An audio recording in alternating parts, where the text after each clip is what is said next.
Welcome to the Wada Xaajood platform, the seventh discussion of all very important topics by the youth of the Somali community for us ourselves and our community. And today's topic is about education, specifically regarding educating our youth, the influence and the impact that COVID-19 has had on us. And what we're trying to do now is to discuss. So I'm your host, Mubarak Mohamud, and I'll be going through and chairing this meeting or this discussion. And we have got a lineup of stars for you guys today. We have got a raft of experts to discuss a matter of topics. In the first three topics, we're going to talk about conceptual ideas. First one being the context of COVID-19. Then we'll move on to parenting behavior, and then the home environment. So those are three key topics to begin with. That will then move on to sort of more practical stuff. So advice for primary school kids, advice for secondary school kids, advice for college kids, and advice for university students. We're going to go through in the order. So I'll remind people what topic we're at and what's going on. Please feel free and be welcome to then catch us on the Wada Xaajood platform. Please post all your questions on there. We cannot wait to answer your questions. I'm on my WhatsApp and my Wada Xaajood platform here to take all your questions that are relevant. Make sure the questions are part of the topic and is relevant to what people are saying. I will be on your side to then talk to the panelists and ask them and probe them about their questions as well. I would like personally to give a shout out to the platform. I know Amina and Naima, big up and much respect to the organizers. They reached out to us and said, hey, Somalis in the education sector, what you guys got to offer? What's going on right now? And I actually moaned at her on it, and I was typing, and then I started speaking. I said, "This is really important. We can see many parents unfortunately don't know the consequences of 4 or 5 months education lost, and how we can do that." So they're like, "Okay, cool. We need to talk about this. It's relevant. It's topical. It's current. How can we then move that forward?" And I was taken aback by what they've done in the last 6 discussions. I'm grateful that they're asking me to chair this one. I'm just going to ask all our panelists now to introduce themselves. I'll go across one by one. Can I ask Mrs. Elmi to go first? Assalamu alaikum, everyone. My name is Zamzam Elmi. I am a primary school teacher for the last 8 years in London, Ealing Borough. Cool. Asma, sorry, but finish with Mrs. Elmi. I was here in London, fine. Asma, where are you?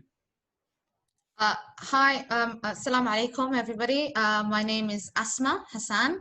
I've been teaching now going on to my 6th year. I've taught in the UK, and I'm currently teaching in the British International School in Kuwait at the moment. So yeah. Good. And your connection is good?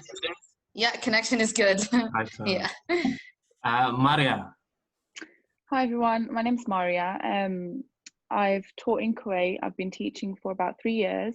I've got experience in teaching adults, children. I've been team leader in Kuwait as well for kindergarten department. And at the moment, I'm doing mentoring for small businesses and individuals just to help them get a stepping stone into their future. So, yeah. Excellent. So, and where are you right now? Oh, I'm in Birmingham. The accent reveals you. God. Yeah. Cool. Maryan Yusuf. Assalamu alaikum, brothers and sisters. My name is Maryan, and I'm an educator with international teaching experience in primary. I've worked in the UAE, London, and in Germany, and I enjoy working with parents and supporting families as a unit.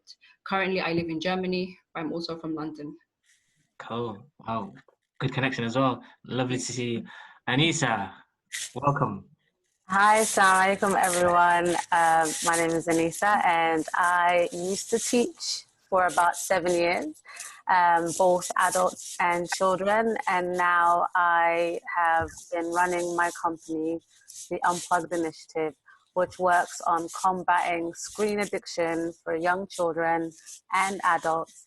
And I live in the UAE in Abu Dhabi. Cool. Screen addiction. We'll plug you about that later on. Goodness. And Uqbad Aidid. Assalamu alaikum everyone. I'm Uqbad. I'm from Bristol, and I'm currently finishing up my master's, and it's in policy and international development within education.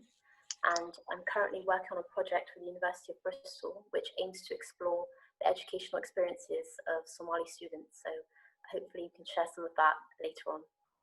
Brilliant, cool. So, so guys, that's our panel, and our first topic is actually about COVID-19, the environment, and I just wanted Zamzam and Uqbad to highlight to us those topics really. So, if I could start with Zamzam first. Assalamu alaikum. So, with regards to the context of teaching during COVID-19, it was a new territory for everyone. That includes the parents, the children, as well as the teachers themselves, because some of us are not very confident in teaching online as opposed to face-to-face contact.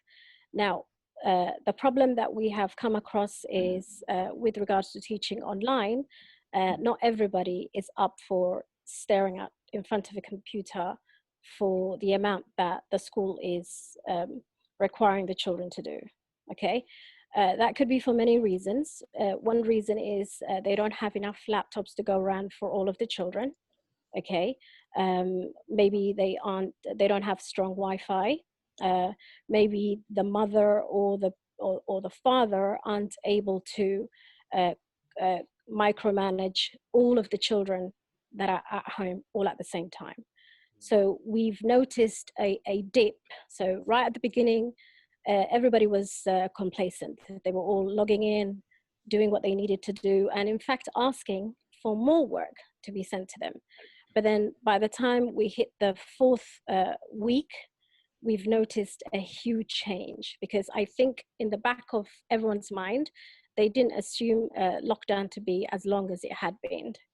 So the enthusiasm and the energy died.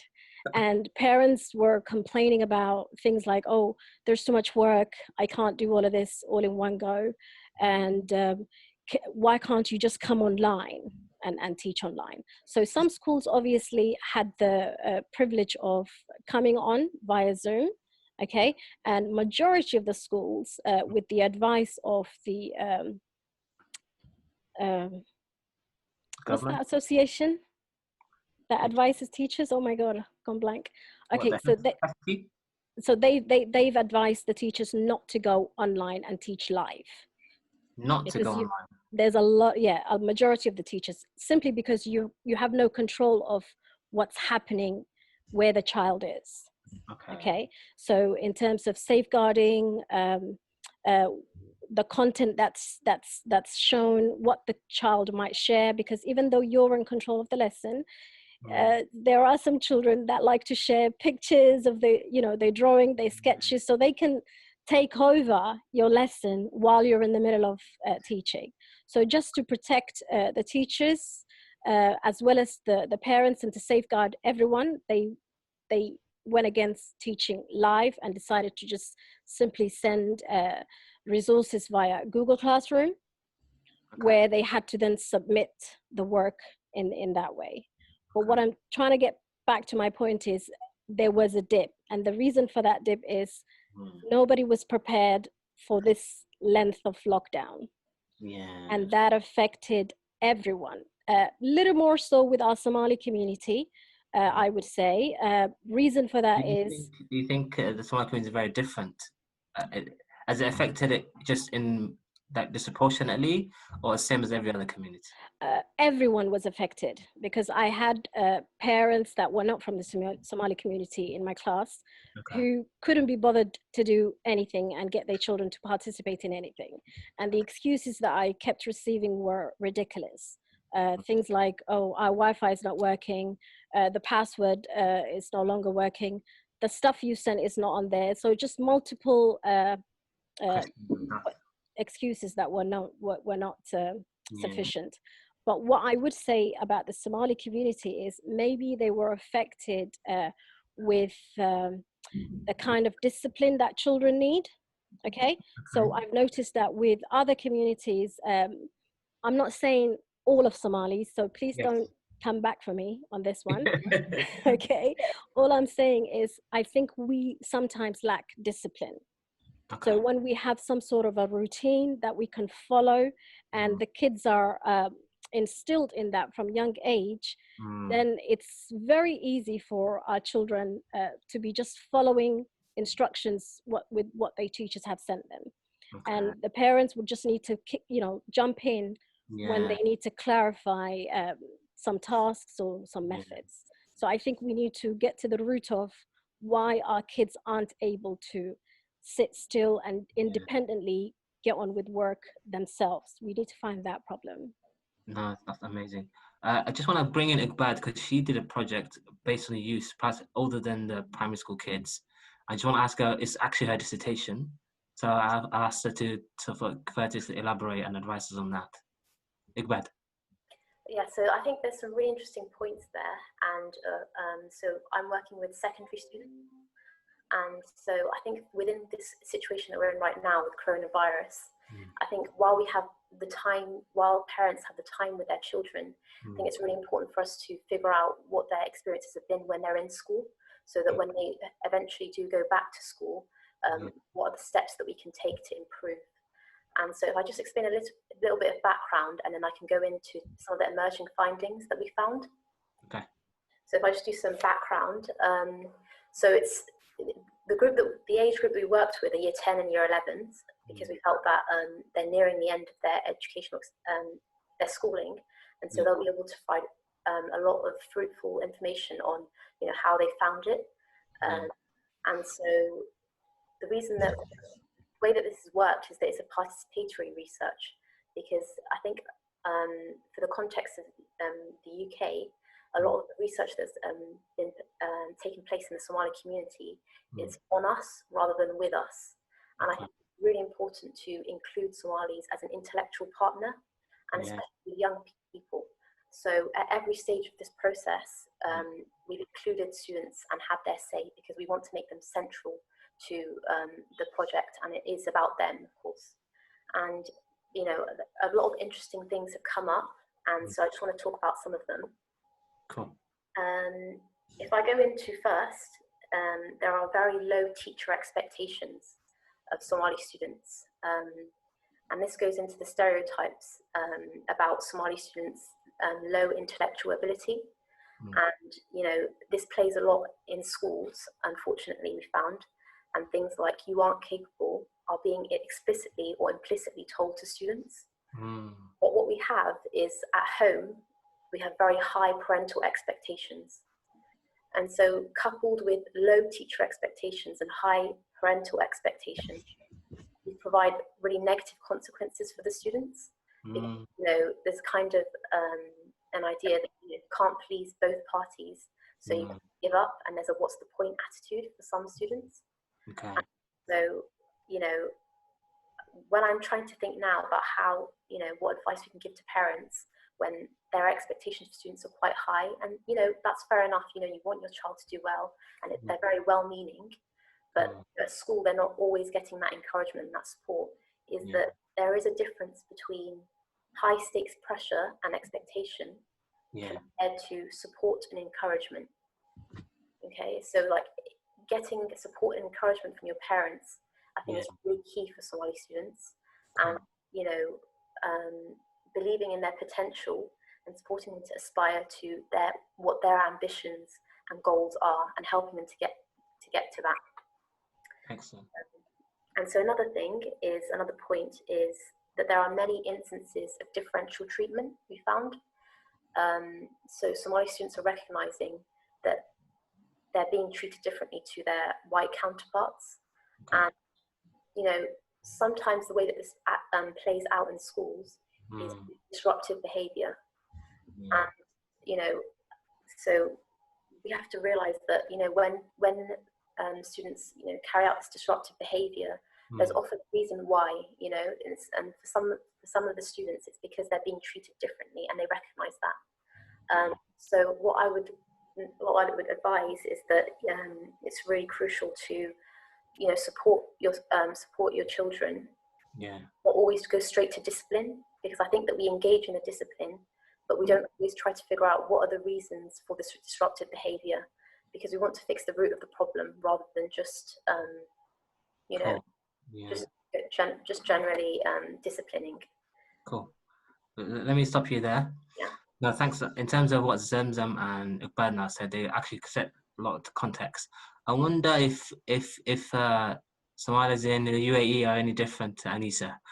Do you resonate with what they said? There are some points that I think I resonated with what both the sisters said. Here in the UAE, it's a very, very diverse part of the world.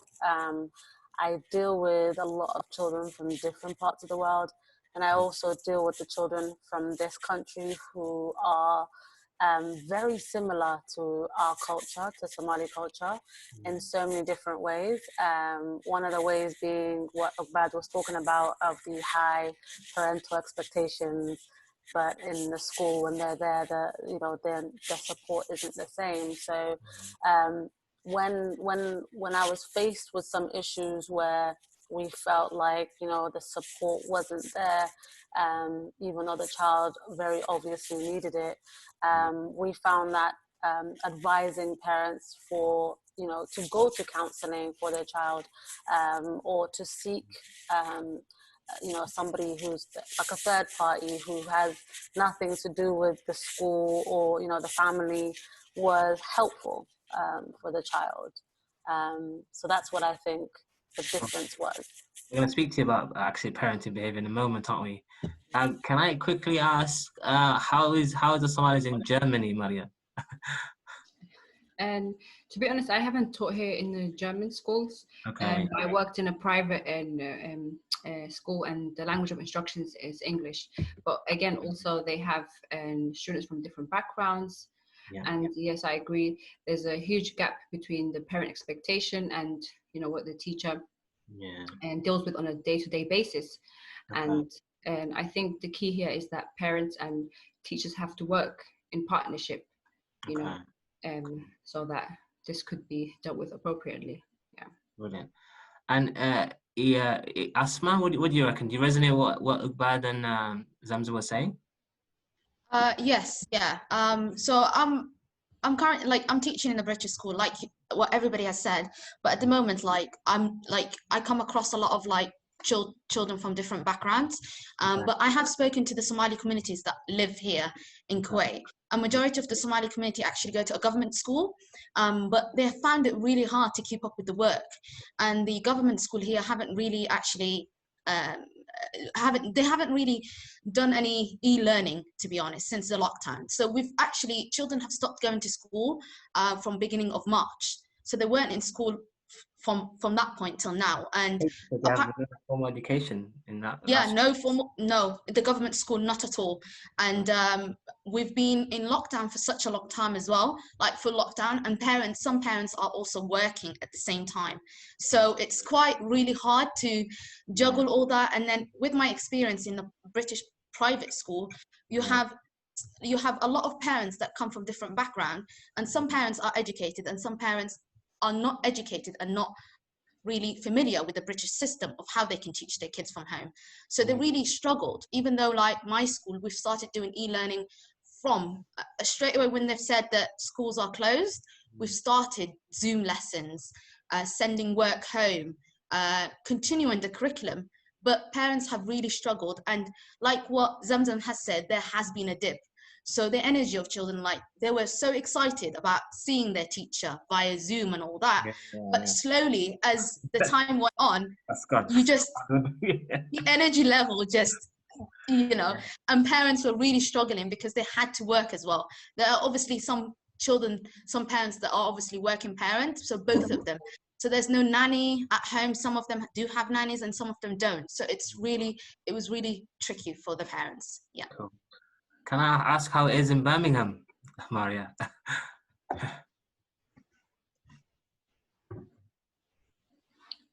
You need to get. Sorry, guys, I'm still getting used to this the little features on here. Yeah, I've been listening to everyone, and I've worked in Kuwait as well, and it is very different over there. The one thing I did find was parents over there, they took a heavy interest in their children's education. Now, the books over there used to be 70 dinar, which is about about £200 roundabout. Yeah, their curriculum. So it was McGraw-Hill is what I taught. And the parents used to pay for these, take them home every week. They would make sure they'd find out what their children's homework was, what they're learning for that week. It would go up on the school's Instagram page. It would go up on, Asma, you know the platform that you have to speak to the parents? I can't remember the name of it. Dijo. It's called Class Dojo. Class Dojo. Class Dojo. Yeah, that's it. Class Yeah. Dojo. Yeah. Thank you so much. Yeah, so Class Dojo, you'll have to update the parents, update your page as to what your children are doing that week. Now, what I found was when the parents took that much interest in their children's education, the child knew, actually, I have a goal to reach.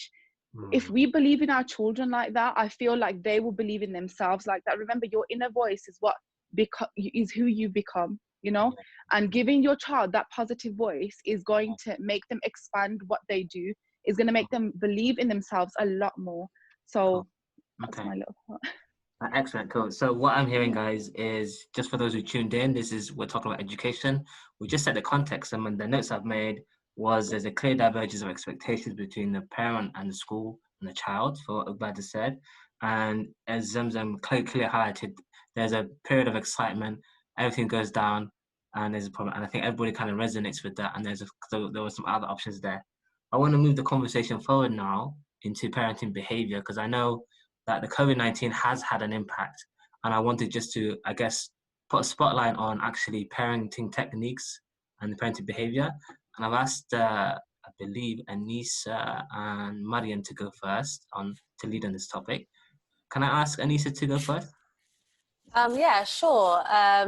When it comes to, you know, the parent expectation, I'm going to go off of what Zamzam said about the fact that this is the most, you know, oddest time, and nobody really understood that this pandemic would go on for as long as it's gone on for. And just like Asma, things have been shut in the UAE, just like Asma said, since March. Actually, as early as like the last 2 weeks of February, schools were shutting down. So in this part of the world, it's July and nearly August now. They've been in this lockdown for so long, and we're still not fully operational. In major like schools, after school clubs and everything. So what this period highlighted was the role of the parent when it came to education. It really highlighted how much parents had an input beyond school, and how much was actually... do you think it's exposed that side? And I wouldn't even say blame or fault on anyone, to be honest. I wouldn't say it's the schools or the parents. It just highlighted, it really exposed how much of, you know, because everything, when the whole world stopped at the same time, you realize what affected the actual household. And when you see how important education is to the household, you start to realize, well, you know, in reality, our children spend about 8 hours a day studying.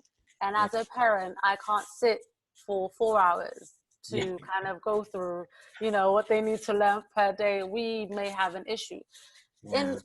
In all of this, there is no blame on anyone. That's my personal and professional opinion, to really look at it from every angle and say we can't put blame on anyone, because no one predicted any of this.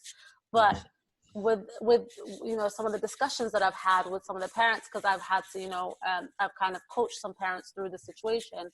I just said, we've got to all look at this pandemic and look at this situation as, you know, what can we can't do anything about it right now, but what can we do looking forward when it comes to our children? And just like Marya was saying, when you invest in your children, you cannot lose. So the support then for parents who want to do so needs to really, really be there. So that's my take on it. I don't place blame on parent behavior. I genuinely feel like, even if there is, you know, the parents who are working, who have to work from home, also us Somalis, ethnic minorities, we have loads of children. So like when you're dealing with, I think. when you're dealing with like 7 kids with like 7 different ages and they all need the one laptop in the house, it is difficult, but parents need the support. Just to quickly tell you guys a quick story of parents that were supported here. There was a man who lived in Abu Dhabi, and he realized that when the whole lockdown thing happened, there were like some parents who couldn't afford to do the online learning for children. So out of his own pocket, out of his own way of giving charity, he went to some of the mobile phone shops and some of the laptop shops in the UAE and said, hey, I want to just, buy like a bunch of laptops and give it to families in need so that they can kind of have support for their child to actually get online and study and not miss out on school. And he reached out to like, different people who work with children and families. Like he reached out to our company, he reached out to other people. And it was just moments like this where we realized that like, if we support parents and if we support, the community, we can help each other out, and this can help in the end, can help the children. So he ended up buying about 300 laptops for children. Yeah, and he got help from a lot of different people who realized what he was doing, and he gave it to families who needed it. And the Somali community in the UAE is one of the communities that need a lot of help. So he went to the Somali community, gave it to them, gave it to their families. It was really good, like amazing to see. So yeah, so it was again, the parents in this part of the world or all over the world have been able to now see that education is an important part, but we now have to play a part in it too, Excellent. Maryan, can I ask you, what's your perspective on parenting behavior? Yes, I have a different perspective, more of a general one, and would just like to give some general advice. And so within our community, especially among the Somali parents, there's this mindset that, the parents are always right, and it's either my way or the highway mentality. And basically, this mindset doesn't allow space for growth. And it creates a power struggle between the parent and the child. And then, the child becomes rebellious, and then the parent becomes angry, and then it's an ongoing cycle. And the best way to avoid this is for parents to relax and enjoy parenting by nurturing and allowing their children to think for themselves and make their own choices. The Somali culture lets kids think for themselves. And no, not always. And that's why I think it's important to mention that. Everyone's giggling there because it's hardly ever the case.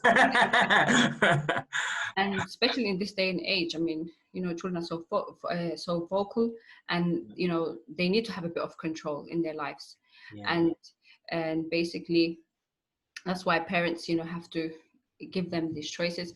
And it doesn't have to be that you give them the whole control, but it's something simple, like example, and saying to your child, okay, now are you going to go to bed now or in 5 minutes? And then of course they'll say in 5 minutes. Then you say, okay, then now we have an agreement that in 5 minutes you'll go to bed, or something like, especially now during the summer, it's, everybody is, especially parents are stressed out and it's a very busy time.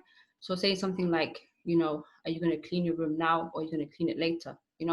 That's it's as simple as that, giving your child a choice. It doesn't have to be that they have to make, huge decisions. I must say, just hearing you say that just makes me feel really weird. I've never said to my child, would you like, I've just said, I just spark a command. Yeah. And I expect it to be done. It's not like there's what do you mean 5 minutes time? I just told you to do something. Goodness. Exactly. You're touching a great point there. Yeah, and this is something that parents really struggle with, and that's why it's important to implement this. And just by using this strategy, honestly, it empowers the child and it helps them, and develop or learn problem-solving skills, and they also feel good about themselves, So just to mention, Excellent. Zamzam, can I get you to discuss on this? Okay, so I wanted to touch up on what Maryan Yusuf said so eloquently, mashallah, that the growth mindset also has to start with the parents themselves. Yes. Okay, Yes. so if they're positive. You, when you say growth mindset, can you explain that to us? I'll let Ugbad go into detail with that since she's studying. Okay, so growth mind, as in what I mean by that is you're not just growing physically, you're growing in the mind too, but you're growing into a positive side rather than to a negative side. That's the simplest way that I can put it. So I would say the parents need to, they can't expect that of their children and not do it themselves. The entire family has to grow together, okay? And they also need to know one of the saddest things in our community is when a child does bad. Let's say they don't get a grade and they don't reach their target by the end of the academic year. We put them down so much. I mean, that's what I've seen with some of my family members, okay, across the board, as well as the parents that I have come across the past 8 years. We have to let them know that failure is something that we learn from. So it's a lesson. We shouldn't see it as a negative thing. That's what I wanted to say, that the parents need to do this themselves. It's a journey. It's a family journey. Yeah, absolutely. Marya, can I ask you to comment on this, please? Yes, and basically the growth mindset and parent behavior, these two are interlinked, and basically it's important, as Zamzam has already mentioned, that parents model this mindset themselves. Example, they should show their children how they deal with challenges, and that, just because maybe you failed an exam or you didn't do well with a school project, it doesn't mean that you can't do better next time. And even the way parents, and even the language, they have to be mindful. So parents could say something like, to their child, okay, the exam was difficult, but you tried really hard. I'm proud of you, or well done. And even this alone makes a huge difference. And if parents have a healthy attitude towards failures and challenges, then so will their kids, And just to add, also, I cut you off there, sorry. What you touched upon there in terms of like how hurtful words can mean to a child, I think we totally underestimate it. Can I ask Marya in Birmingham, as I was referring to say something? I'll come to Anisa, I think, after. Okay, definitely. I think the way you speak to your children is definitely going to be their inner voice. We have to understand that your inner voice is what makes you. I've had a very negative inner voice for a very long time, and it's something that I'm working on. I'm a single mom. I have a 4-year-old child. Having to start again it was crushing. As a parent, as a mother, it does crush you, and you think about your children. But if I was to go negative in front of my child all the time, on occasions I do cry in front of her. We're all moms, it happens, it's fine. But if I was to be like that in front of her, she would think everything's negative, everything, nothing's going to work out. But no, I'll give her a routine now, and I'll tell her, no, everything's fine. Sometimes she'll feel like she does something wrong, and I'll tell her, it's all right, you just try again, just give it another go. And you don't lose anything, as parents, you don't lose your power. If anything, they start to work with you. That's one thing I found. Even my child, as little as 4 years old. Okay. So, can I go to Anisa? What's your thing? I know you run a company supporting stuff. Can I get Anisa to discuss? Yeah, I want to just say I agree with everything that Marya and Zamzam were saying about, role modeling behavior and having, the way you speak to your children, and that has such an impact on them. And just to add to that, I think it is very important to understand what we say has lasting consequences. I always say, just in general, to my friends, to people around me, to kids, be careful what you speak into existence, because it genuinely is one of the most powerful things that can happen in the forms of deen. It's, your dua, whenever you're praying, you're always speaking what you want from God into existence. So good and bad, that can come out, in different ways. The other thing that I think a lot of parents do is comparison. They compare, so-and-so did this and they're doing this, and how come you're not there? that within their own kids, like the siblings, like your sister, your brother. So I remember, everyone will tell a story about that. Like my mom used to do it to us all the time. My problem, guys, we want to encourage our children, but how can we encourage them and get them to work, I guess, in their comfort zone without breaking them down a little bit. That's the, Right. I feel without any of the, you know, so and so did this and so did that, because at the end of the day, us as humans, everybody's running their own race. So in this part of the world, like I always say to parents, like, do not put your child down before they've even started the race. You are already stopping them. Like, you have to understand that your child is always going to be individual. You are an individual person, so you've got to look at your child like that too. And then the other thing I wanted to add, as well as comparison, is the fact that a lot of parents, when they, you know, Agbad was saying a bit about the expectations, when they have the expectations of their children, who the only people that they let down is themselves. So they are the ones that have expectations. So that anger and that frustration that they had on themselves comes out on their child.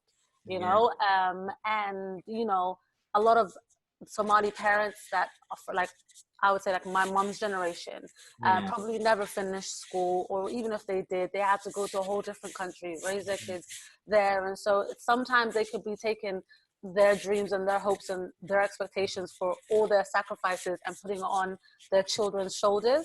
Again, all of that wrapped up does nothing to benefit to their children. So what I always say is, at the end of the day, you've got to let your child just be. Just let them be. that, as a parent, when you say just let your child be, that frightens the hell out of me. Okay, can I ask, can I get to Asma and then Iqbal, please, about this? Asma. Yeah, I agree with all of what Maryam, Zamzam, and Maryaa, what everybody says, and Anisa. I think parents put a lot of pressure on their kids to achieve certain expectation, and I think they shouldn't really do that. I think, like what Anisa said, just let them be. There's a lot of comparing as well. Like, I know it's terrifying when you say, you know, just let your child be. You know, there's some, and comparing kids with one another, I don't think that's a healthy way of bringing up your child, because that has an like I remember, and like everybody has gone through it, like what Anisa said, and I remember my mom doing it, and I always used to say to her, Mom, stop it. You know, it used to knock my confidence down, you know. So I don't think parents should do that. And I don't think, like what Anisa also said earlier about that parents blame themselves sometimes about teaching their kids. Like, sometimes parents, I don't think anybody should be blamed about what has happened. Nobody knew, like what Anisa said, that this was going to go for this long, you know. And I think parents should, now they're finding their way of how they can, the importance of education and how much learning is actually taking in place in school. I don't think parents actually knew how much their kids were learning and taking from going to school, you know. So I think that is parents are now picking up on that. So and can I get a final word from Iqbal, please? Sorry, I just want to say one last thing very quickly, because I did say let it be, because, you know, let the children be, because at the end of the day, you know. But the reason why I say that is, and what you need to kind of do with that is, you continue teaching your child through various ways. You know, you just keep putting in around them, subconsciously to them, you know, all the things that you want them to learn and all the things that you want them to be, and all of your, you know, aspirations and expectations can be very subtle. Like, for example, if you're teaching your child the religion, okay, you want them to pray, you want them to, you know, all the things you want them to do, by forcing them to do it is not going to really want them, they're not going to really want to do it by themselves. But having like a prayer corner in the house where they can access it whenever they feel like they want to communicate with God, by having, you know, a healthy relationship, communication with them where they can, you know, move towards these areas that they want to learn in their own way. But you constantly give them, you know, the little antidotes and little bits and pieces of, like, you know, knowledge and of life, but not just suffocate with them. Letting them be, they'll pick it up themselves. So that's what I meant about, like, I hear you. I hear you. This idea is alien to me. Can I get a word? Sorry, can I just also say the power of praise? Like, parents should praise their kids. Like, I don't think they understand the importance of praising positively. Modeling, yes, and also praising their kids. Look at what your kid is doing, make it into a positive. Praise them for what they've done. Do you know, as small as it might be. Thank you. So I just... Thank you, Anisa. Can I get Ugbad, please? Yeah, so I agree with all the points that have been made. And sometimes I think that when we talk about our parents and the pressure that they put on us and the expectation, we also have to realize where that comes from. And obviously these our parents have, you know, been through, some of our parents have been through a situation where they haven't had stability and they haven't had the opportunity to succeed. So a lot of them, they want the best for us and they want us to succeed and have stability. So sometimes it doesn't come out in that way, but Somali parents have a huge value on education, and you know, they just want the best opportunities for their children. And so I think it's important to also remember that it comes from a good place, but also the fact that we're in a pandemic, and you know, there's a lot of uncertainty in the future for young people. So I think parents to talk to their children and ensure that their well-being is, you know, stable is really important, because I think, again, with Somalis, mental health and well-being are things that we don't often talk about. It's more about, like, within education, it's more about grades. We have to understand that it does play a part in it, you know, so we have to make sure that we're looking after the children holistically, and that, you know, we're in a pandemic, and so there's a lot of uncertainty for these young people, and so to support them with that and to ensure that their well-being is, you know, in a good place.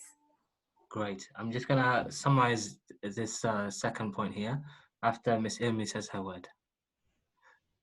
Okay, so I just wanted to add one more point, which is we should encourage children to be their own competition. Okay, so according to what they got the last academic year, maybe compare the reports or something like that, so then that they can physically see that they've made progress. Okay. And we should be praising the effort and the progress rather than the grade, inshallah. That's it. That's point. No, that's brilliant. Yeah, so in terms of what we would discuss, guys, so far in this sort of second phase here, we said that the parenting, as it were, was discussing the role of the parent. We said there should be no blame placed on the parent themselves. And I think just at the end, we just said, actually, look at the sacrifice. I think that's the right word that our parents probably gone through, and hence why the frustration is going to be lying at us, because as you know, second generation immigrants or whatever coming through. There was a case study about in Abu Dhabi, generosity regarding that, and we said we should invest in our children and actually give them choices, which is taboo and alien for Somali parent to give a choice to the child. And we discussed about not comparing with students, not comparing between siblings, because comparison is a thief of joy, guys, no doubt. And the power of praise, And I'm going to say it, but it feels like a dirty word. Let them be. But we will come back to that, inshallah, and moving forward. So anyone just tuning in, we're talking about education. Please feel free to put questions on the Facebook page, not the group, the Facebook page, where the admins can see, and they'll forward us your questions, and we'll move through it forward. The third topic, inshallah, we'll move on to is actually the home environment, which is similar to parenting behavior, but I think it speaks in terms of the child, as it were now, where we're discussing the perspective of the parent. We actually want to think about, okay, the child studying and their environment and their home environment. So we've got Maryaa from Birmingham is going to sort of lead on that with Asma. So we'll ask them to lead. If I can ask Maryaa first. Okay, I quite like this topic, to be quite honest with you, because I feel like learning and education does start from home in every way. At the end of the day, when we raise our children from 0 to 2, they can't speak, they can't manage anything by themselves. So the way we behave when we're showing them how to do things is what's going to stay in their mind. So one of the little points, I've made quite a few points, so I'm just going to go through them slowly. Okay. Anyone, Asma, if you want to jump in, just jump in whenever you want. Okay, babe. Okay, so the one thing about making space for them to learn at home. Now, I believe your home is a learning center. You can use the kitchen, you can use the bedroom, you can use the living room. Like, you don't have to go anywhere specific to teach your children. Start from home. First of all, definitely behaviors and your attitude towards things and towards situations is important to teach your children. Like, if there's at the end of the day, we all get upset. If there's a situation that's got us upset, how we react in front of our children is going to be the way that they react in those situations when they come. And I think showing them how to motivate themselves. So little things, we don't have to do anything huge to make an impact on our children's lives. It's just a small little thing. So for example, motivating themselves, go on a walk with them in the morning. You know, you need the walk. I definitely need the walk. My kid's coming with me and we're going to go from there. You know, we've both got something to do. It's a motivation, you know.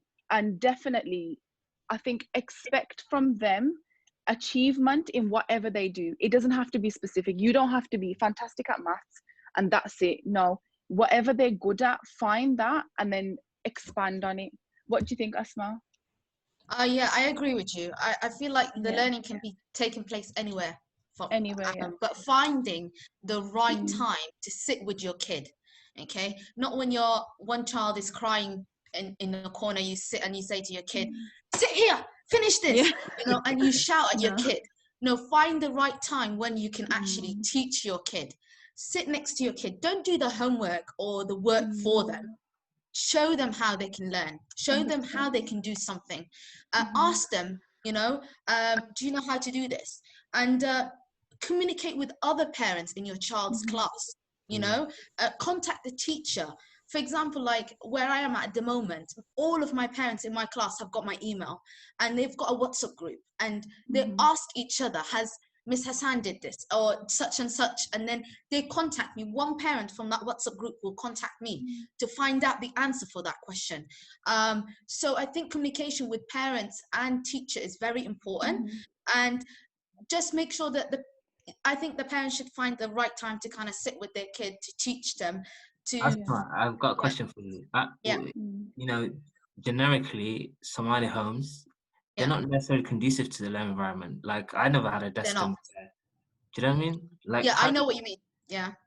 Like, how important is that out of 10? That is very important. You can't just sit, for example, on a sofa and then be like, expect your child to kind of do the work. I feel like, a table, a desk is very important. Having the resources, so pencils, rubbers, you know, the things that every kid needs to be provided for them at home. And having that environment that is noise-free, that the kid can actually learn and can observe the learning that is taking place. I think that's very important.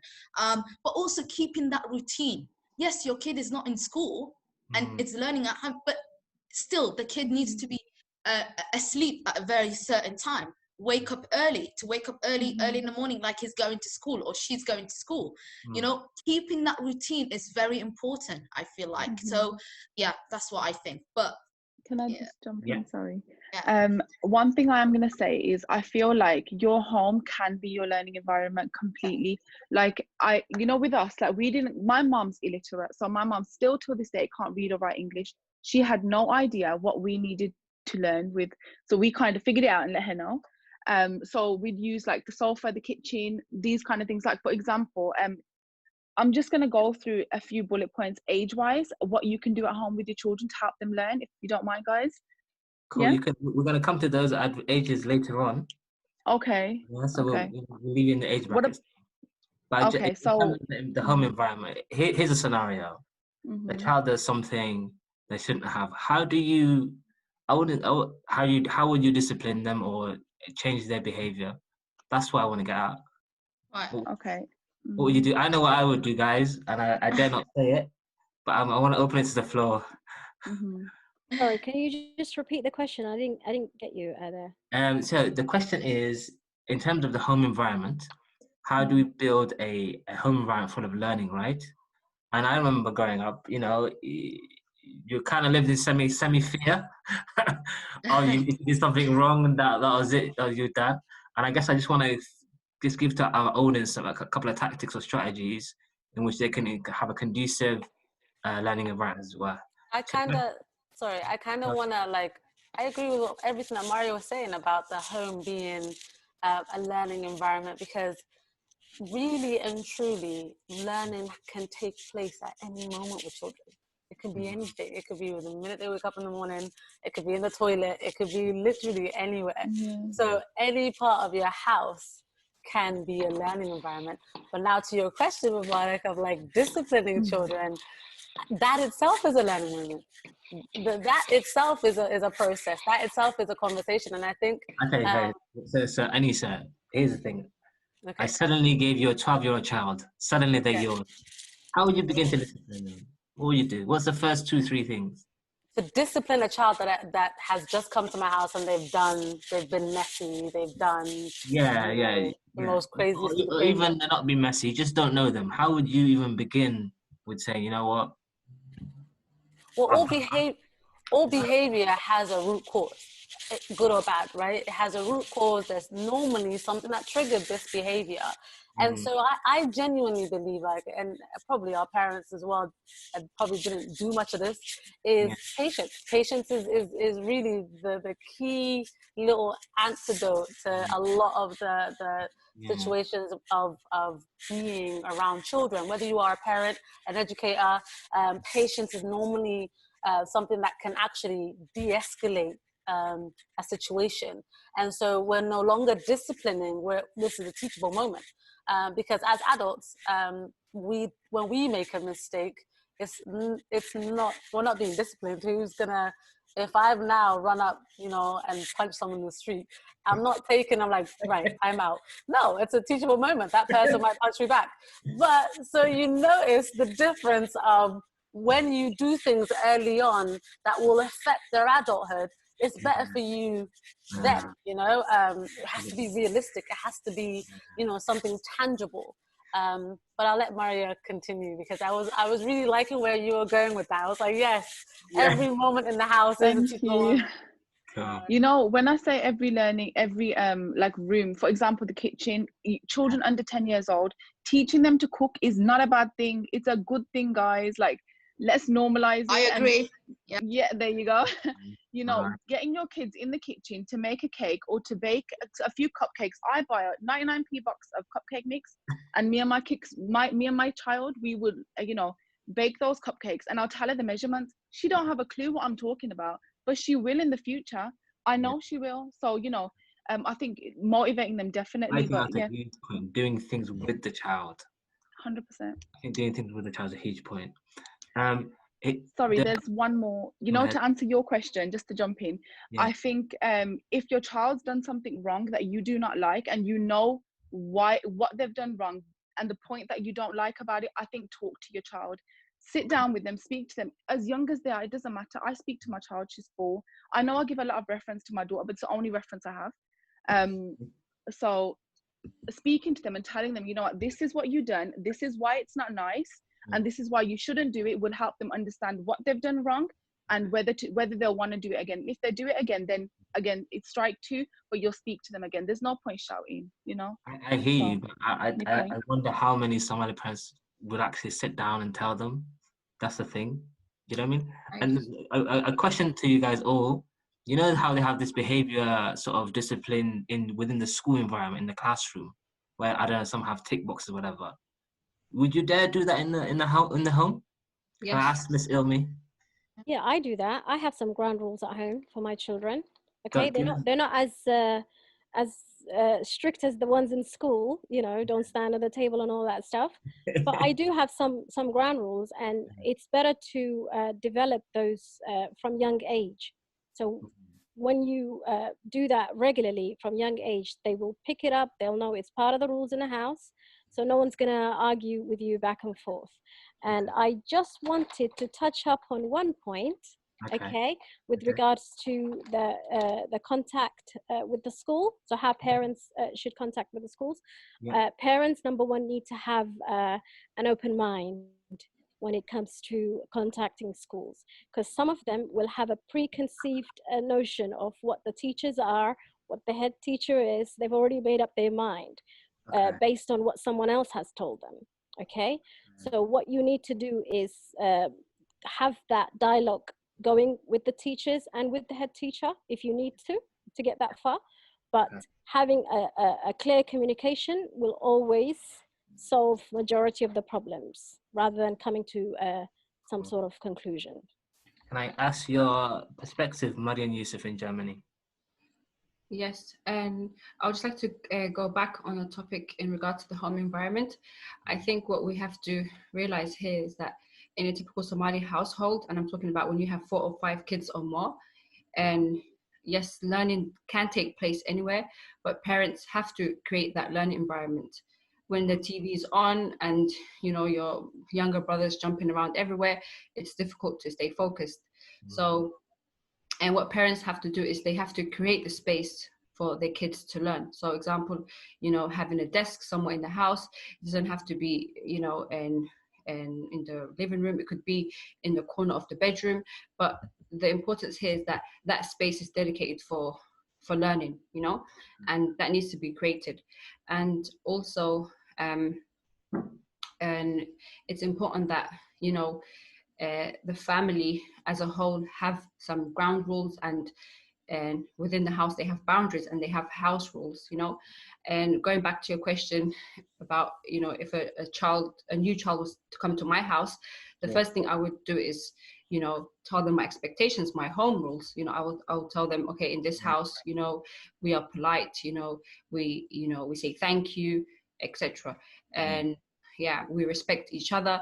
So this has to be created, by the parents, and they have to be mindful that, especially now during the summer, that every child, gets their turn to maybe read their book quietly, or practice their handwriting, or whatever it is that they are focused on at the time. So excellent. I just want to add to one more thing, to the home environment conversation part that we're having. And I think Asma and Marya will know what I'm talking about when I say this. In this part of the world, there's a whole nanny culture, where nannies are actually raising children and parents are not really raising their children. So a lot of the work I do is working with nannies and giving them training on how to deal with children and things like that. In the Somali culture, we don't have nannies in the house, but we have voices of every other family member in the house. So the auntie, the uncle, the granddad, the grandma, everybody's talking about your child. And so I feel like to protect the home environment while your child is being a child and learning and growing in whichever forms people want to take, I think it's really important to mention that, Habariyar, which is auntie in Somali, and Abti or Edo, their, uncles and aunties, don't have a visible input or a visible say in their nieces and nephews in front of, or undermine, let me say that again. They don't undermine the parents of the child in front of the child. Because that happened a lot growing up. I don't know if anybody else can relate, but will come in and she'd be like, Gabadada, your daughter did this and I saw her here. And you're standing right there. I'm like, hey, I just brought the tea, you guys are drinking the tea I made, so you can talk about me. So you see what I'm saying? Like, these type of things have a huge, huge impact on a child, like we could be in the other room minding our own business and my auntie's sitting in the living room chatting rubbish about me, right? And I feel like growing up, my mom or all our parents did whatever they could for us to protect us. But I think that as much as we can advise parents, there are a lot of other people in a child's life. So when you are giving advice and like setting rules for your child to be disciplined in the house, whoever comes in has to respect those rules too, and has to understand that in this environment, in my home, it's a safe place for my children first. You are a guest, you are my blood, but you have to respect my children. And I think that's a very important aspect or part to say. So I just wanted to say that too. Cool. Iqbal, can I get to you, please? Iqbal, you're on mute. Sorry. So I agree with most of the points. And I'd just like to reiterate that I think someone mentioned that when we talk about mistakes that young people do, or children, that we see them as learning experiences. Because again, I just want to reiterate the point that obviously when we're older, we do make mistakes and nobody's perfect. So when what we're doing when we expect children to be perfect is we set them up to fail, because later on in life, when they will fail, they don't know how to react to that.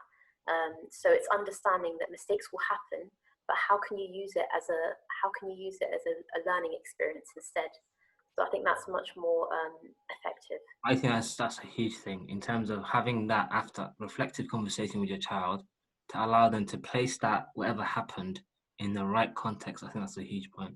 It's a huge point. I'm gonna wrap it because we're at halfway point now. So just reiterate, we are on the Wada Xaajood platform. Please put your questions through to the Facebook page. The questions will come through to us, and we'll start towards the end of the session start talking about that. And just to summarize this last third segment we talked about attitudes in the home environment and the practices in terms of the voices that can be heard, and actually talking about actually doing things with your children. I think that was a huge point. And I think actually having a role model with your child is not just a perhaps how some of us grew up as a dictatorship. You just do what I say, and that's the end of that conversation. The sentence is finished. And instead, we take a reflective role, and we actually set ground rules. And when things do happen, it's enough for you to have a conversation with your child. And I think a few of you actually mentioned that this the mismanagement of behavior of children probably came from another source, and they're lashing out, they're trying to understand it. And we need to be more empathetic to our children if they're going to be sort of young intellectuals in the society, integrating society. I think that was a really good point. We also talked about space and actually carving out a space for the children to actually have a space to learn. But actually, you guys were saying every scenario is a space we can learn as well, and that's really cool. So we're going to move, I guess, to more practical-oriented sort of part two, and we're just talking about advice on all different levels. So we're just going to take advice now to primary school kids and on actually their parents, obviously, and then secondary school kids or their parents. And then we're just going to go then actually to those two areas we directed at, so the children, and then college and university who perhaps are listening to us right now. What can you do? Particularly in the context of now this 6-week summer, when we understand there's been a dip and everybody's sort of taking a time out. Unprecedented what's happened to us in the last 6 months. 1st of January, nobody could imagine we'll still be here, right? So we're gonna start talking about practicalities, what everyone can advise, and I'll open the floor to everybody. But I'd like, I believe Zamzam and Maryan to sort of lead on advice to parents whose children are in primary school. So if I can ask Zamzam to go first. Okay. And by the way, Zamzam, you run a Facebook group. Yes, I do. How many people do you have in your group? About what, 9,000? Over 9,000, yeah. Over 9,000, Bismillah. So I don't know how you do it. Inshallah. I have a team that works with me, alhamdulillah, so I'm not doing it all alone. Excellent, cool. And inshallah, we'll make the link available to the audience Inshallah. after. Okay, so the first advice that I would like to give parents is to set realistic tasks. Okay, you don't want to list a whole bunch of things and then you crash halfway. So you have to know your child, know what you can do at home in your household, and set a realistic task.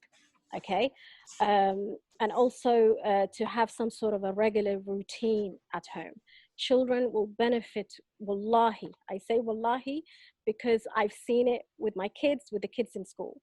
If they have a routine as simple as doing just an early exercise first thing in the morning, wallahi, it will go a long way, inshallah. Okay, let me press on you. Give us an example. Like, okay, so we have a 7-year-old. His name is, I don't know, Mubarak. He just turned up at your door. You're gonna give him. Number one, don't put him on the spot. All right. Okay, don't put him on the spot. Hey. Okay. Okay, so as I was saying, to have a regular routine. So first time you wake up, pray in Fajr. Okay, make sure as a family you're all playing together, inshallah, if you're able to physically, of course. Okay, and then once that's done and breakfast is out the way, children can take on a lot of the information that they retain first thing in the morning. Their mind is fresh. There's nothing else that distracts them. So before the TV is switched on or the gadgets come out, the best thing to do is just do little exercises. So if they're struggling with their times tables, just sit in the corner with them. Don't instruct from there, but sit with them, do some exercises on times tables. Maybe if they're struggling with spelling, do a bit of that. Okay, just little by little is what I suggest, not too much too soon. Okay, now the whole family has to be involved in this. Okay, so it can't just be the duty of the mother or the duty of the father. So you've got to work together as a team, inshallah. Okay, so dedicating set times for for routine while being flexible at the same time, because things can happen, you know, with the say-so of Allah subhanahu wa ta'ala. Okay, short and fun educational things. It doesn't have to be all school related stuff. I mean, like Maryaa was saying, it could be cupcakes, it could be baking, whatever you enjoy at home. Somali people will be like, what? How's the education? Then teach them how to make the baris the perfect way, okay, or the pasta, okay? So whatever works for your household, you know. And reading regularly on a daily basis, I can't stress that enough, okay? You read regularly, your mind starts to open, your writing will improve, and you're gonna become a very inquisitive person as a whole, okay? So now when I say reading, the children would only mirror what they see. Okay, so parents can't just instruct the children to do so when they're not reading themselves.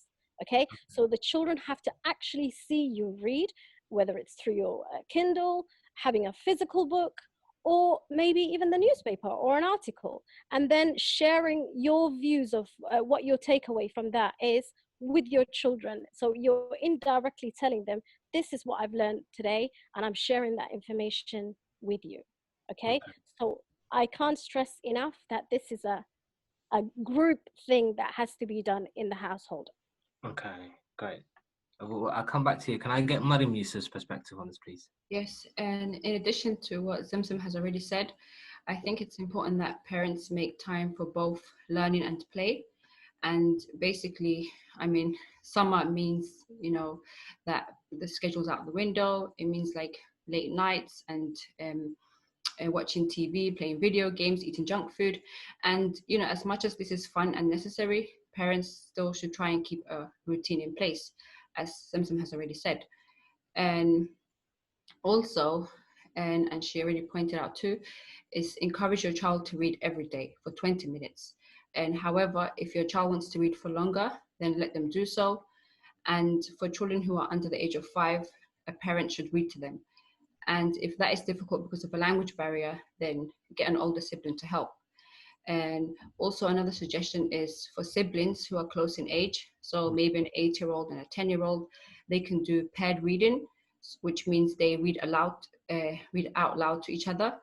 And basically this strategy allows them to work together and support each other. And also, and if it's possible, go to your local library, and which is always fun, and pick up a few books. And also with the writing, as Zamzam has already mentioned, and with the younger kids, and they should focus on handwriting, practicing their handwriting. This will be a huge help.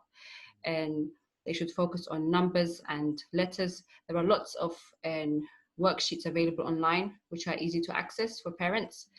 And for the 7 to 11-year-olds, I would suggest, and it doesn't have to be complicated, they could write a few sentences about their holiday and write a letter to a friend, or even write your shopping list.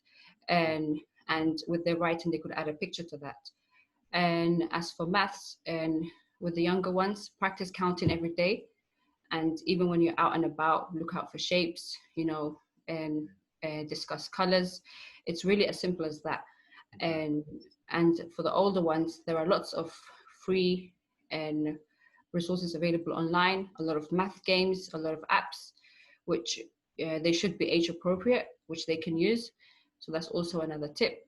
And one thing that I would really like to emphasize on is the use of electronic devices. Now for parents, this is the best time to make use of electronic devices. So instead of your child watching a show or playing a game, get them to watch an educational show, or get your child to play an educational game. And that way they could still have time on their tablets, etc. And also there are lots of activities that parents can do with their children during the summer. And these include and Play-Doh, having building blocks, construction toys, and puzzles, which are, you can find them for basically in any age. And, these activities, these are fun and they also learn at the same time. And the last thing I would like to add is physical activity to make sure that, kids are active every day. So maybe go to your local park or go for a walk as a family and let them ride their bikes or their scooters. And on the days that it's really hot, then they can do a home exercise where the whole family could join. This is lots of fun. And in fact, one of my favorite videos on YouTube is PE with Mr. Joe. I think some of you have maybe familiar with him. He's really good. And, this gets them to be active, and it's in general a fun activity. And one last thing, parents can create an arts and crafts box. So what this means is basically have lots of supplies. So have like colors, crayons, markers, and paint, and coloring paper, glue, scissors. And basically when your child says to you, oh, Mom, I'm bored, give them these supplies and let them exercise their imagination. So. Well, that's a lot. Can I go back to Miss Elmi? Thank you. I've written a lot of stuff. My question is, guys, we're going into the holidays, right? How long is enough? Like for me, the non-expert in managing children, Zamzam, you mentioned, first thing in the morning, whatever. What would be an amount of time that you should devote each day to actual learning? That's my question to you. It depends on the child's attention span. Okay. So if the child can handle it, I would say 1 hour easy, depending on their age as well. Okay. And see how much they can handle. But if the child is not so interested in what you're trying to make them do, then maybe do it in smaller segments. So you can maybe make it 15 or 20 in the morning, and then come back to it slightly after lunch. And then just before bedtime, just do like a reading together. And children really enjoy when they're reading with either their mums or their dads. Like that's brings them closer together, and they can ask for words that they need clarified. So it's bonding as well as that child learning as well. So I hope that answers your question. But I just wanted to add one more point to what Maryan said, is the advice to parents is, if you don't know and you're not familiar with the national curriculum here in the UK, don't be ashamed to ask. Because I think in our community especially, it's very difficult for us to ask for help, because we're seen as a community that's very independent, and we see it as very shameful. So if you know someone who knows a little more than you, or your neighbor, your friend, just don't be ashamed, or maybe go directly to the school. If you aren't fluent in English, they can always provide an interpreter or another parent who would be more than happy to walk in there with you to translate everything you need, inshallah. Excellent, great. Can I open the floor to anyone else who would like to comment on giving advice to parents of primary school kids? Maryaa in Birmingham, and then we'll go to Asma afterwards. Okay, so there's a couple of things I wanted to say. When it comes to helping your children with their work, if you don't know the answer, that's absolutely fine. Find the answer with your child, go online, have a look, go through books if you have to, and try and work the answer out with them. They don't, if they don't understand and you don't understand, where are they supposed to get the help from if you don't want to go to somebody else? Give it a go together, work as a team. It's going to show them that actually, being an autonomous learner is possible. I can do this. That's what we're trying to instill in our children. And the second, I've lost the second point. When it comes back, it's something with Miss Ilmi, is it? It's what you said. It's just a touch upon your point, but it's gone out of mine. But that's what I had to say. Asma, the imaginary 8-year-old that you have now, what would you tell them?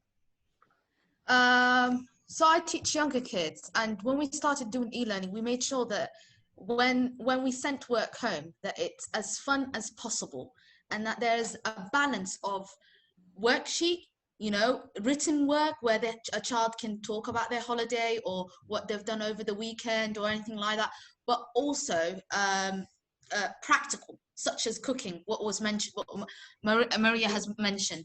And it can be linked with maths, for example. Like a kid, like for example, if it's a 5-year-old or a 6-year-old, can you count me 6 cookies? Or, like, you know, you can link maths into it. You can link, so much learning can happen through cooking. And so I think we should have quite like a balance of work. Should not just get the kid to sit down and to write constantly or to work through worksheet. And I feel like there's a lot of website, like what Zamzam has said. There's so much things online that can be used. Online games, sites, so much things can even online. I think that sites that were charging money are now free. You know, like online e-learning books can be accessed now free, you know. So find those sites, I would say to the parents, you know, and just support your kid, encourage them to do the best that they can, you know. So yeah, that's all. Cool. Would anyone else like to comment on the topic? Cool. I think we'll move forward. Let me summarize our advice to parents of kids in primary school. So we said first, I think we began with saying realistic tasks, set realistic tasks, have a routine, and we swore by Allah that would work.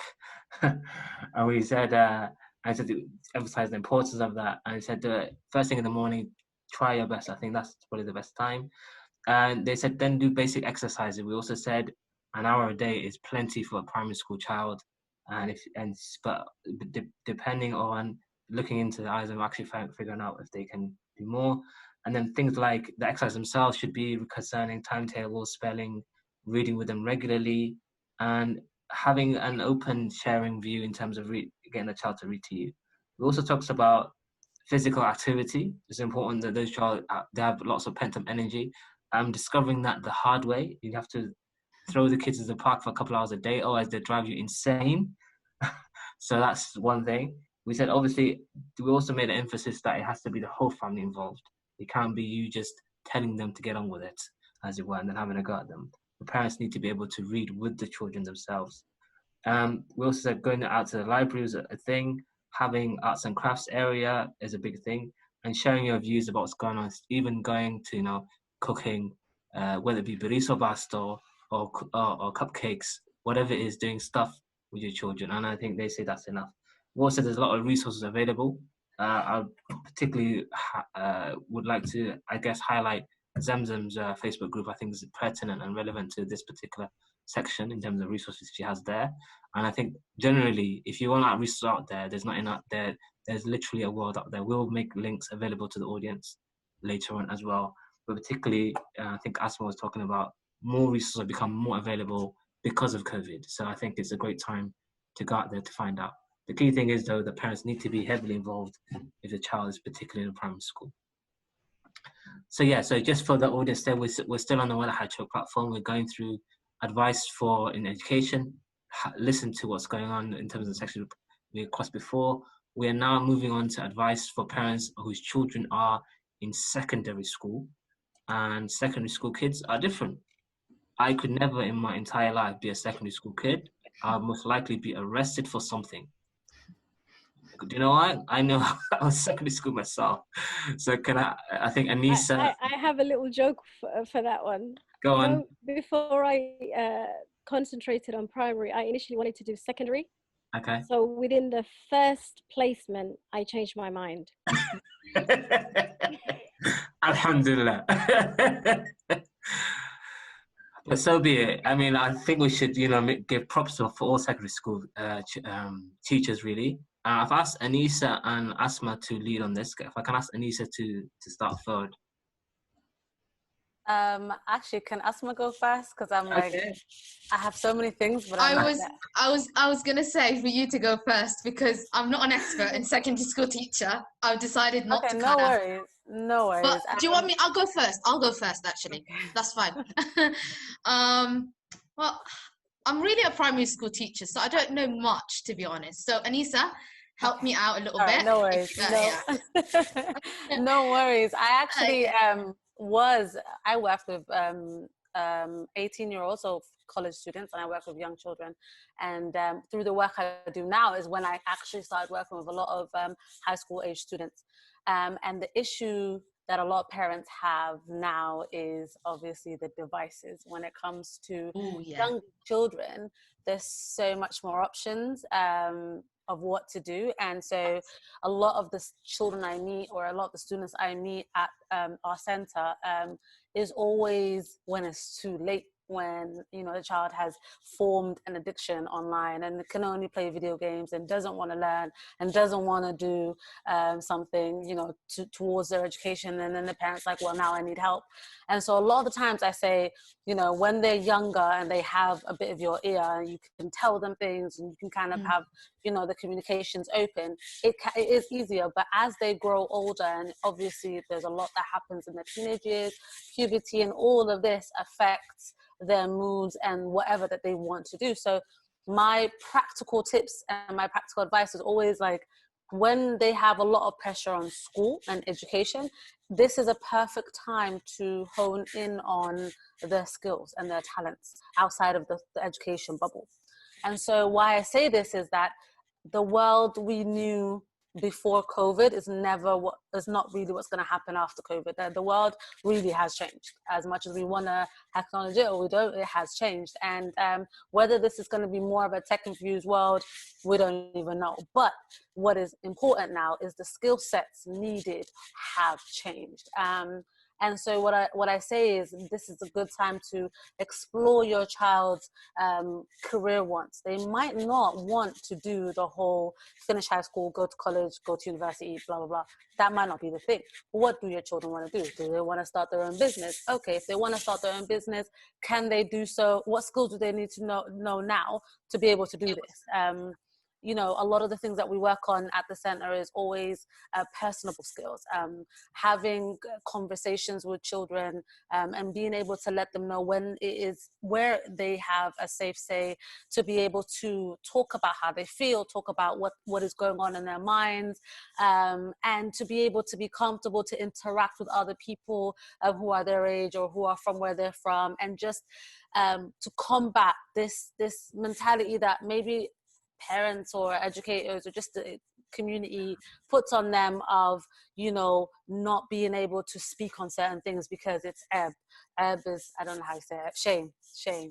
You can't say this, you can't talk on that, and you can't, so this high school teenage age time, what it was is no longer what it is now. You now have Snapchat influence in that. You've got Instagram influence in that. You've got TikTok influence in that.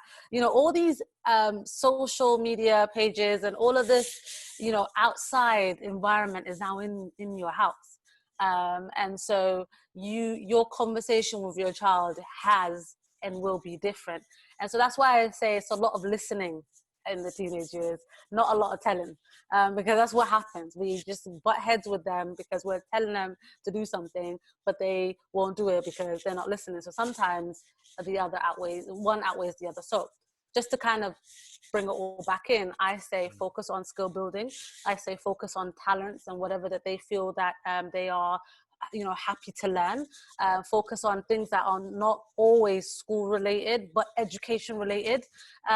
There's something I'm incredibly passionate about and I'm always pushing for with the kids I work with here, is focusing on building the future, teaching them things about generational wealth, financial literacy, real estate, investment, stocks. None of this is taught in schools, for what I know.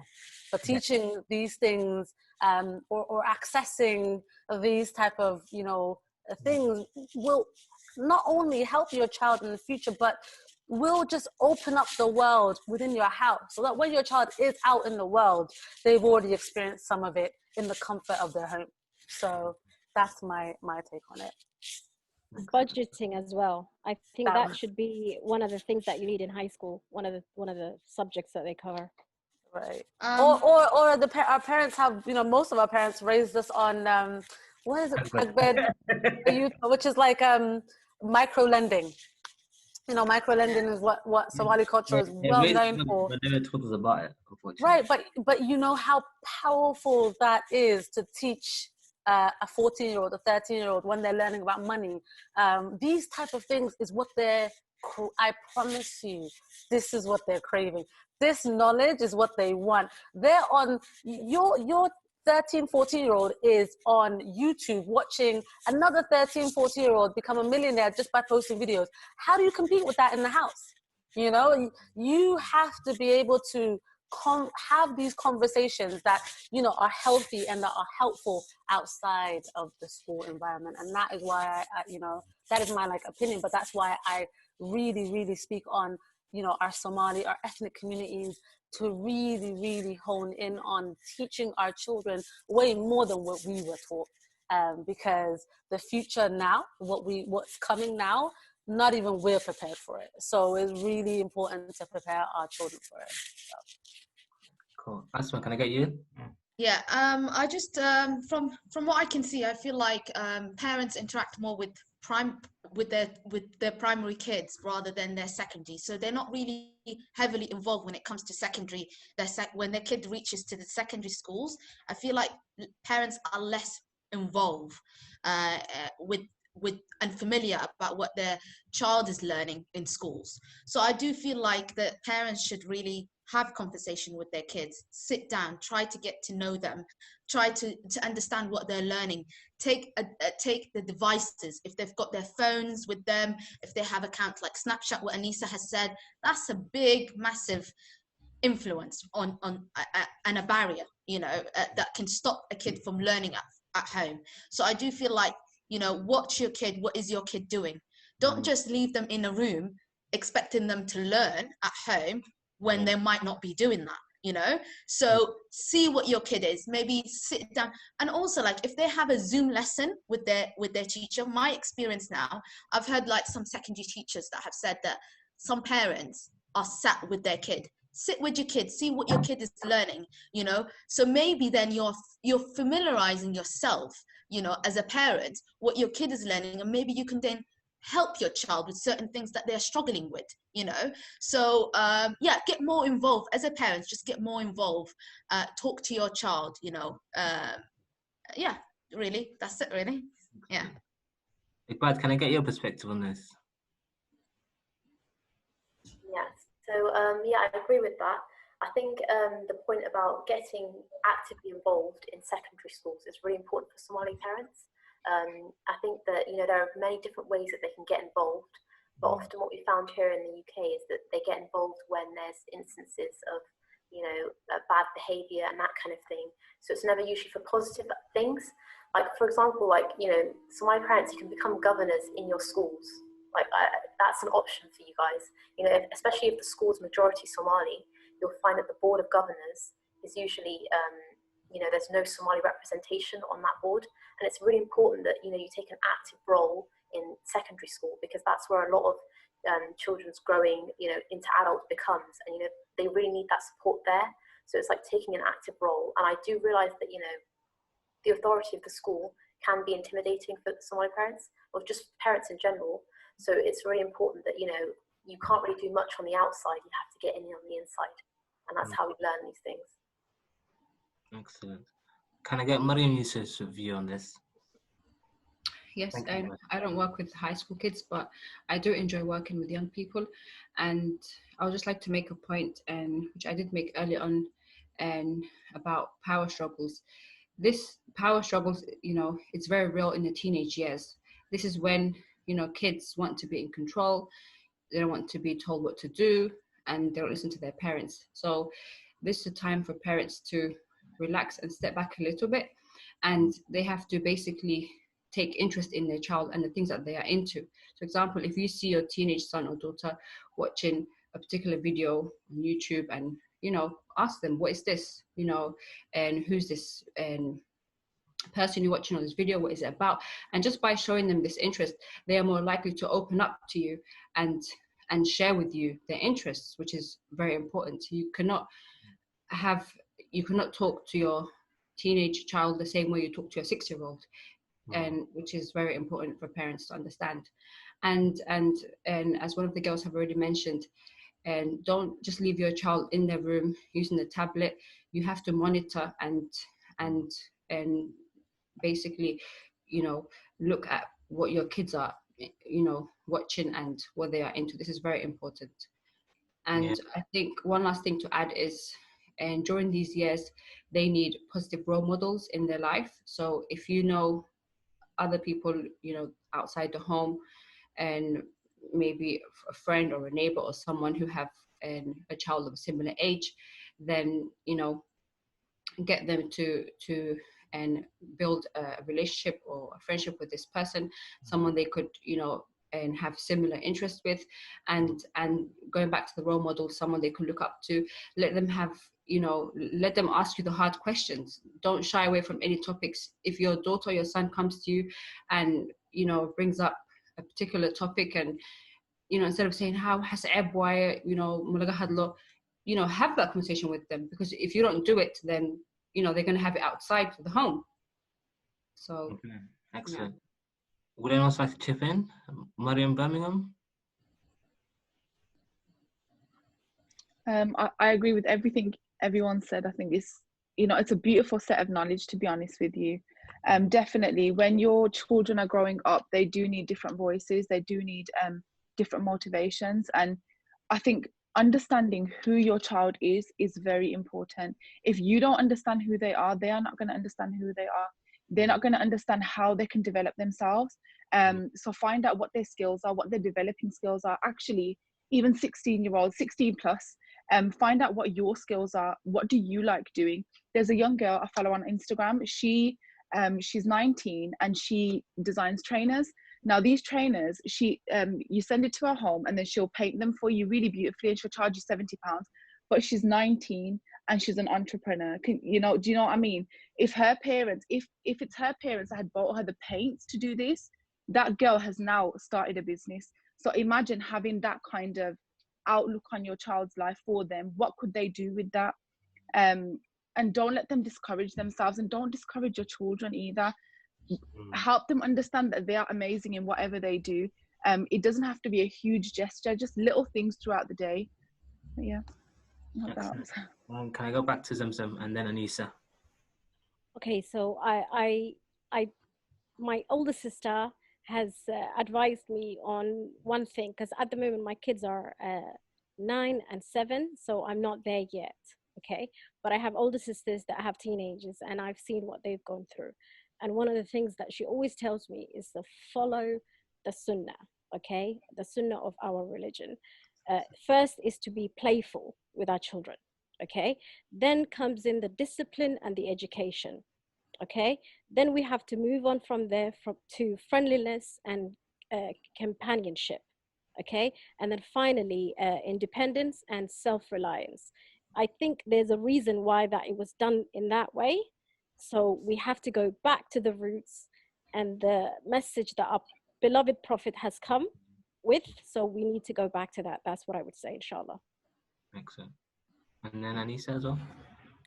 I honestly agree with what everybody has said and has brought to the table, and I think it's just to kind of conclude all of that together. It is really, again, it's really important to understand that what we are seeing now, everything that's happened now, is all happening for a reason, and we can look back and look at examples of, like, when we were teenagers, or when the way our parents parented us, but things are changing rapidly, and no one can really say, this is again, with the whole pandemic, no one can even say when this is going to end, or when things are going to go back to normal. But it's incredibly important that we listen to our young children and the teenagers, because their insight right now and this moment right now is incredibly pivotal to who they're going to be. And just to touch on the mental illness part of it, is that when there's a lot of influences on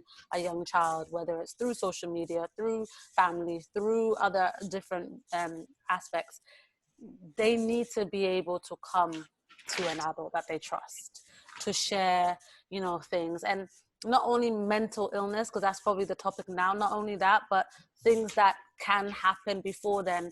You know, teenage life or teenage years is the point where, you know, they're going to explore different things. What could be bad? You know, they might explore relationships, might explore, you know, want to drink and this and smoke and all of these different things that are available to them right now. And just what Akbad was saying about, you know, parents being in touch with schools when the child is in trouble, they're more likely to be in trouble because they've done one of the things I've mentioned. So if they don't have a safe space to come and communicate with a parent or an adult that they are in these type of spaces or in these environments where these things are accessible to them, we're gonna know too late. So being able to have what Zamzam was saying of the companionship with our teenagers is incredibly important. They have to be able to tell us things that we might not even want to hear, but need to hear.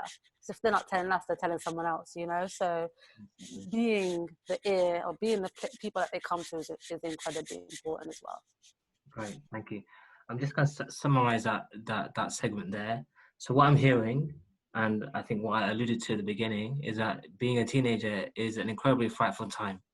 Probably more frightful for the parent than anything else, I believe, sincerely believe. So, and it's because the parents have to let go and give control to the child and for them to enable.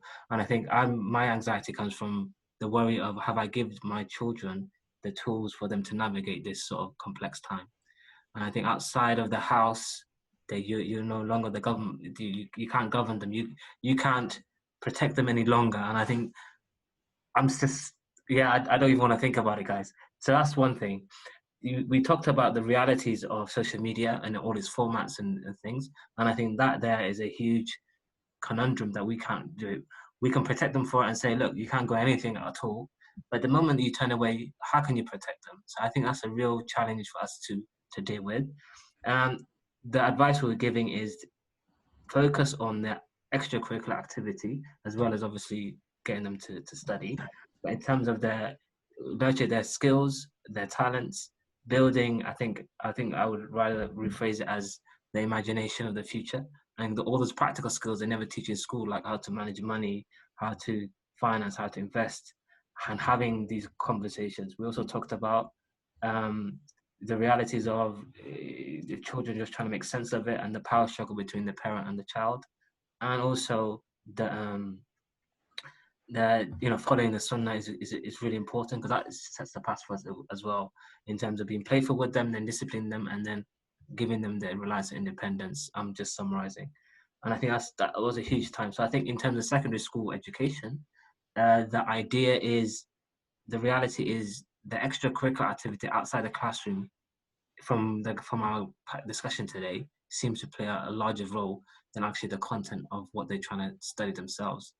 I think I would like to add, there is software out there to control all of this, and I think I'm a bit OTT, and I dare not say what I do, but I would like to say that there is curriculum content out there that we can all actually learn with the children and relearn a lot of these things. I'm relearning GCSE maths as we speak, and alhamdulillah, I know how to do what X now means. So I think that's really important and really valuable for us to take part in. So that concludes advice to secondary school kids. I think what we'll do though is we'll make available some websites like Seneca that I use for my children, and I think what we'll all do is just put some books and resources that cover the curriculums internationally, even, that we can actually add to the kids and what they can do. So that covers that segment, and then we're going to move on to, I think time is pushing, so we'll summarize. We'll make one last segment in terms of going through to GCSEs, A-levels and university, and we'll just do that as one segment, because we have a few questions as well to pose to the panel as well. I want to try to keep it nice and clean to the 2-hour mark if it's all possible. So keep your questions coming in, guys. We have a few questions already in the panel. I'll be posing them too far. Just really want to thank the Wada Xaajood platform, and we're doing great stuff, and thank you the audience so far. The last segment is now advice to children doing GCSEs, A-levels, and then we'll amalgamate that with also advice to university students, and I'll chip in on there as well. Yeah, so if I could get Uqba to discuss that to begin with, please. Okay, this is where I shine. Okay, so I just have a few points.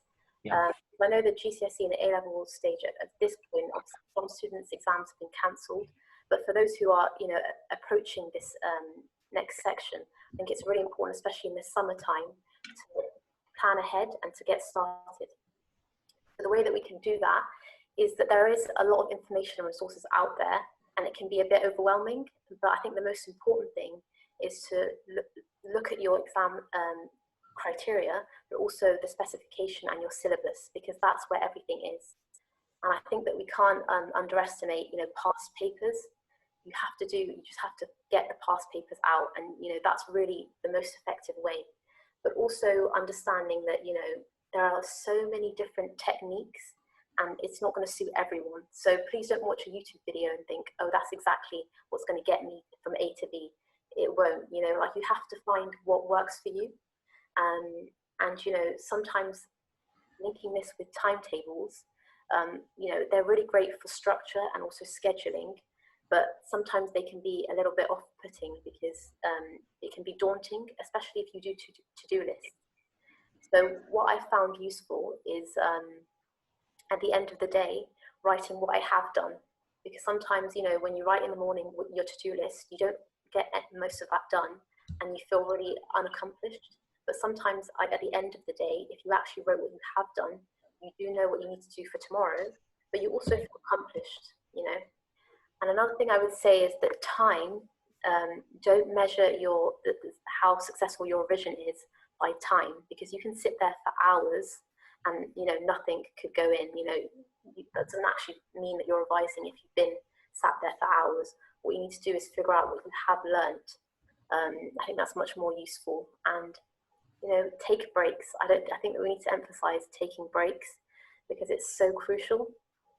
The Pomodoro method works really well for me, and that's the 25-minute, 5-minute break, 25-minute, 5-minute break.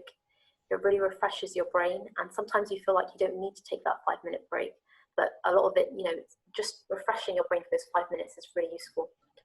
And something else that I would say is, sometimes when we're revising, we really like to focus on what we do well at, and we'll revise what we're good at. But what you really need to do is prioritize your weaknesses and spend time on what your weaknesses are, because sometimes it can be easy to revise your favorite subjects or what you're good at, but what you really need to do is prioritize what your weaknesses are and spend time on that. And also ask for help. The most successful people, they ask for help, and they ask for it a lot. And, they also take inspiration from other people. So again, with what has been said earlier, this idea that, we can't ask for help, or we can't let people know that we're struggling, you're going to get nowhere. The most successful people are those who ask for help, and trust me, they ask for it a lot. So just getting over that little proud barrier, really, it'll take a while, but I think it'll be really useful. And yeah, and also... Let me jump over to Marya for a second. I'll come back to you. Okay. Marya, what would you say? Definitely believing in yourself, I think it's crucial to everything. If you don't believe in what you do and what you can do and what you're good at, you're not going to develop on that, and everything else, it's just going to knock your confidence in everything else. So for example, like if you're good at maths, there are many routes, many careers you can take just by being good at maths. Like for example, accounting, medicine, science, and find your route, find your niche, and then go towards that. Seneca learning platform, it's online, it's free for teachers, students and parents. They have free CPD courses, which I had a scan over today. They've got this really good one, well-being, about mental health, which I'm going to have a look over as well, just to see what it's about. But doing these CPD courses will actually help you find what you're good at and delve into the career that you want to go into without having to make a commitment, So even if you don't want to make a commitment into anything, but you want to try something else out, give it a go. You don't lose because you haven't done something to the way everyone else expects you to know. And find out what kind of learner you are as well. I think that's really important. Like what you said, Uqba, the 25 minutes and giving yourself a 5-minute break. If that works for you, fantastic. If you can sit there for 2 hours and study and you need a 10-minute break, great, that's just who you are. Accept who you are, accept your learning style. So that's what I would say. Excellent. Can I jump over to Asma? What do you reckon? Go back. If I take you back to when you was year 10, what would you do differently? Ooh, I would do a lot of things differently. Just give us 4 points. I would choose my friends wisely. So the group of people that I'm hanging out with, who I'm with, I would definitely be more, I would say, like me and my parents have, because I'm living now in Kuwait, me and my parents have like came closer in a way, like we talk more now than ever before. So I would say maybe my parents were always there for me, so maybe be open to your parents. So get your parents, like talk to your parents, tell them exactly how you feel. I would say also about because I think everybody has gone through this, or most people have, where you're treated differently in secondary school based on where you come from and who your parents are, a lot of factors. So I would say just be open to your parents, really. So when you was in year 10, you would have spoken to your parents a lot more and chosen your friends more wisely. Yeah, more wisely, yeah. Anything else study-wise? Study-wise, I would say... Do you wish you would have studied harder? I always studied harder, though. So I wouldn't say... Huh? I didn't study hard at all. I always studied harder. I always did my homework. I always spoke to the teachers. I don't want to talk to you, Kina, though. So I always did what I needed to do to get to where I am now. So I would always say, alhamdulillah, like I really worked really hard. So I would say to the kids, like, speak to your teachers as well. Like, you know, I'm sure you're like, no question is stupid. Like a lot of people say, I know this might be stupid, but you know, this is the question. No question is stupid, regardless of what question comes across to you. Go to your teachers and speak to your teachers. Okay, I'm sure they'll be more than happy to kind of help you. So yeah. Thank you. Can I ask? Yeah, just on the point of asking stupid questions, there is no stupid question. I agree, and also everyone in the class is really you know, are appreciative of the person who asked that question, because you'll find a lot of people are actually wanting to know what the answer is. So, and also just one more thing is with the friendships, when you like, you know, it depends on your friendship group, but studying with friends is also, it can be really distracting. So see how you work with your friends, but just try to separate when you want to hang out and when you want to study, because, you know, for a lot of the times, you know, it can be really distracting. So see what works best for you. But I just wanted to add that sometimes working with friends is not always. I agree with you. Like working with friends can help you because you can help one another. So have that kind of peer group that you can like help one another, but also choose your friends wisely, I would say, because there is certain group of friends that can influence your choices, you know, and yeah, that's all I got to say, to be honest. And can I just quickly add, everyone has a different learning style. So learning what way you learn best. This is crucial because, you know, when you are stressed at exam time and you know you need to, you know, reach this target, this isn't the time to figure out how you take in information. So if we could even introduce that early on, I do a lot of work where we introduce the type of style that you take information in from a very young age. And so that is important, I think, college and GCSE times too. Excellent, no, great. Mrs. Ilmi's experience in secondary school is formidable. No, I could just use my example, like what I went through when I was doing my GCSEs. I have no other experience whatsoever, and that is not to give up. Differently? Oh, definitely. Not to give up. I feared maths as when I was in high school. Like that was one of my worst subjects ever, simply because I told myself that I wasn't good at it. Okay, and what you keep telling yourself and believing will actually prevent you from getting any further. So I would say not to give up and don't be silly. There are no silly questions, like Asma has said, and find out what of extra classes your school is offering. So back in my time, our schools were even doing like weekend classes. They were doing weekend classes, they were doing after school sessions. And I've come to realize that it was my closed mind, number one, and two, I wasn't learning from my actual maths teacher, but the teacher that was doing the extra session. Up until today, I make dua for that teacher, and one day, inshallah, that they'll become Muslim. Okay, that they have changed the way that I see maths. And if it wasn't for that teacher, I would never be in the position that I'm in today. So don't give up. Maryan, would you like to say something on this topic?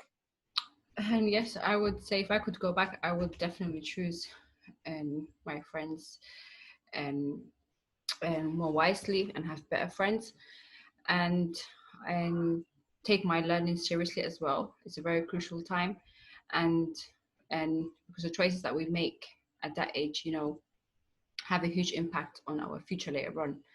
And you know, a lot of time, especially during that time, you know, our parents, they guide us and they tell us, you know, do this and do that, and we're like, oh, whatever, you know, you don't know what you're talking about. So I think this is a crucial time for, you know, parents and children to have a good communication, and you know, that parents support their kids through this phase. Yeah. Excellent. And Maryaa in Birmingham? Yeah, so yeah, everything everyone said is perfect. You know what, everything you're saying is already in my mind, but you've already said it, so Okay, cool. It's touching upon those points again. Fantastic. But yeah. So let me summarize that, and then I'll add a few more points regarding my segment, and then we can talk about that as well. So in terms of students going into the A levels, GCSEs, that 15 to 19-year-old sort of bracket, the advice was, I feel like, a lot different to in terms of kids who are just in secondary school, just trying to figure out what their position is in society. So the advice we have is practical tips in terms of finding out what the criteria is, figuring out the syllabus, and having a variety of techniques. Understand that you learn very differently, understand that not everybody is the same, and that we all work very differently, and getting to know how you work and not necessarily how somebody else does it is the way you're supposed to do it. Taking breaks, using the Pomodoro method, focusing on your weaknesses, and asking for help.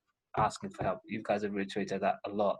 We also talked about self-belief, and actually understanding that you can do something is a huge point. We talked about also there's a Seneca platform that people can do, and finding out, I think all you reiterated about friends and your social clique, and necessarily your clique, that's not your grouping of your friends is not always the best thing. But you have a choice in who you spend your time with, right? Your free time, and I think that was a thing there. And speaking to your teachers was a huge point. Studying with friends has a problem. Taking all the extra classes was a huge thing as well, and that was all the points in there. So I feel like in this sort of segment, we're advising when I think situation gets real, you have an exam in 18 months' time or whatever it is, the advice given is actually focus on yourself and you as an individual. Be careful with the time that you spend, and figure out how you learn as well as actually trying to learn as well. And I think that's huge. There's also a point there, but if I had the chance again, I'd be more open to my parents, and I think that's a really nice point to make there as well. So yeah, so advice to university students. Now it's me. I'll start, and hopefully I'll open the floor to everyone to chip in. My advice would be, first of all, please do not let the weight of going to university make you succumb to small expectations. I think that's probably my first big point there. I've seen so many students in their first couple of weeks of when they start the university journey, they get to a point where they're like really excited. They're just heightened sense of sensitive and feeling, and that could turn to excitement or fear. And I think that's a huge one to begin with. And I think students are unaware like how okay it is to feel that, and it's absolutely fine. Because the problem with that is a huge high is followed by a huge low as well. And I think people understanding that is a big point. The second thing is, it's absolutely okay to do a degree that you actually love. It's okay. Yeah, it's actually okay. I mean, advice, you know, if my son says to me, I would like to take a degree in how paint dries, I'd ask him, I challenge him about that. But do something you love, because if you do something you love, you'll actually be very, very passionate about it. I think that's really important. So many people just do degrees and they actually don't really know why. And I think that was a shame. I think I had to go back to university, my education life, when I was again at 25, because the first school years I just writ off. I was just wandering around. I had nobody to sit down and say, Mubarak, if you do this and this, your rest of your life, 10 years time will be a lot easier.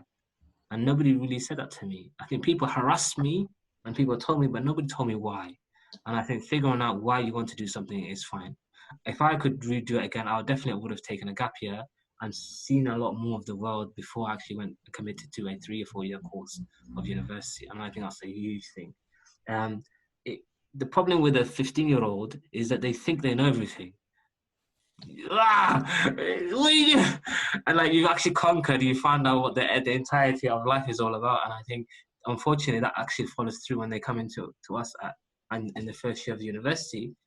They don't know which way up is because they believe they know it all. And I think, and if you're humble and have some humility from the get-go, I think you will accelerate through your university life, no doubt, no end. So I think those are sort of the behavioral aspects. In terms of breaking it down to practicalities, if you're not on LinkedIn, what are you doing, people? Like, where are you on this planet? Unfortunately, the world is going to be different in 10 years' time. Can you imagine? I had a conversation with some academics the other day. We were literally writing up new degrees because the jobs available to them when these cohort goes through to the next level they're not even pronounceable yet, because we don't even know what's going to happen. The world is changing at such a rapid pace that we need to be set skills for the future. And I think that's a huge point. So get on LinkedIn. Make sure you have 5 CVs, like literally.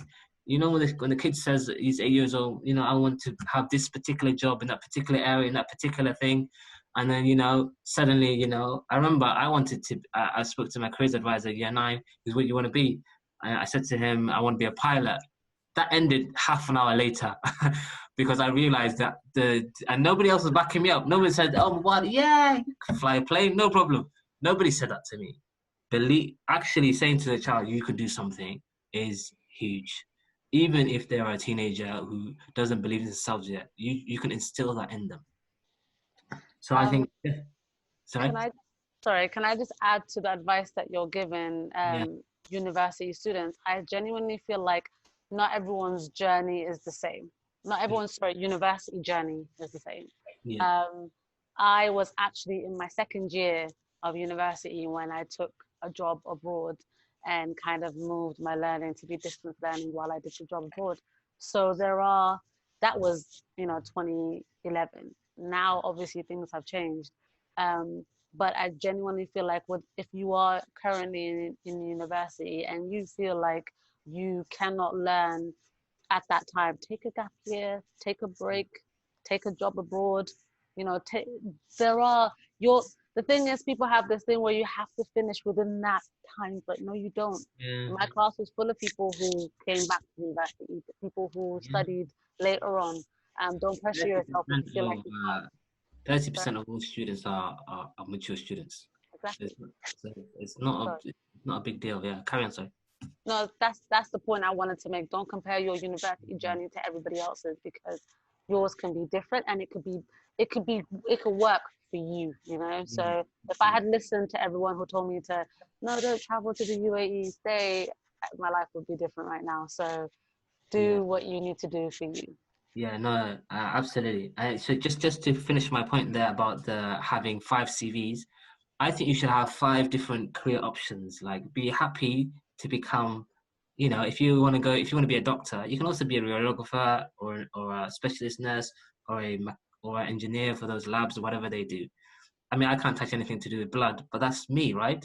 But if somebody wants to be a doctor, they can do a variety of those tasks whenever they want to do. So I think students, particularly students coming to university, they limit their vision of where they want to be so far into the future. And if something along that path goes wrong, they feel broken. They're literally spiritually broken And I think I'm trying to save people from that. Go, actually, just look into, if you want to go to that particular sort of particular career, think of the whole field or the whole area, and pick up a degree that's generic enough, because the whole point of a master's is to then specialize in that topic. From year 1 to year 3, you're going to be a very different person. So year 1's at university, you know, masakin, malnutrition, and year 3, they're like having a go at you, and they come to me and we have a fight about their dissertations. Very, very, very different. And I think, unfortunately, what I'm trying to do is trying to save people those 2 or 3 years that they're wandering in the wilderness, figuring out what it is they want to do. And I think, first of all, lower all expectations. Literally, guys, a student who comes and manages to get into the university, the world is your oyster. Literally, like, you can do literally anything. And I've seen literally 6 generations of students now who I'm still in communication with all over the world. And I think it's a really exciting time. But those students have realized that life can actually have its impact and force you to do things as well. And if the river turns left, it's okay to turn left with it. So many students start one degree, end up with another. And I think just the idea of what you want, you know, your end game to be is fine. And I think when you finish your degree, that's when you've got a 5-year gap, I believe, really, that the degree is worthy for you. After that, you know, I graduated in 1992. It doesn't help anybody. So I think these areas outside the university, in terms of you now as an individual, regardless of what your parents say, whatever, you have to live with those clothes and walk in those shoes. And it is actually your decision. So many students have this perception that they, you know, privileged, like, oh, sir, you know, I should be you know, you got 68. No, I should have got 75. I was like, well, your work here isn't that quality. And I think having the humility to understand that, to reflect upon that, and to build upon that is unfortunately a problem where most people learn through the hard way, rather than just actually going, okay, let me take feedback on that, and they can develop that further. So my advice is kind of sporadic, but because these are the key arguments that come up no matter who you are, it comes up, right? So I think these are the ones I want to sort of, I guess, touch on. If I can open it to the floor. Iqbal? I just wanted to ask a quick question, Yeah. and this could be to you or the panel. What advice would you give to university students who are going to be starting this year with COVID? So a lot of their uni will be online. So what advice would you give to those students? Cool. My key advice, please hear me, my key advice is start your tempo right now. What do I mean by that? Is students, when they go to university, they think, right, September the 30th, I'm going to start working hard now. No, you should have had a rhythm of working hard over the summer. So many students, and probably particularly to our community, think the summer, school's out, I can literally sit on my couch and do absolutely nothing. This is the secret time. The next 6 weeks is the time where you sharpen your tools. If you're rubbish at writing, get a book and write. This is your life. Nobody else owns this. And so any mess that you make is also yours. And I'm not talking about the physical mess. I'm talking about the psychological mess of not being able to write. How many students try to like cop out of writing? Even they go through the entirety of the university. I'm quite passionate about this, aren't I? They go through the entirety of the university, right?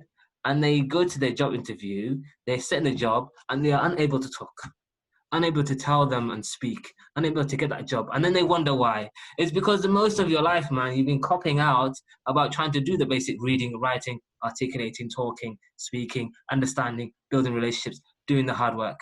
There is no substitute, unfortunately, for building your own set of personal skills. Unfortunately. University challenges you and tries to crush you and stresses you out because it wants you to come out a different person, better, stronger, more resilient.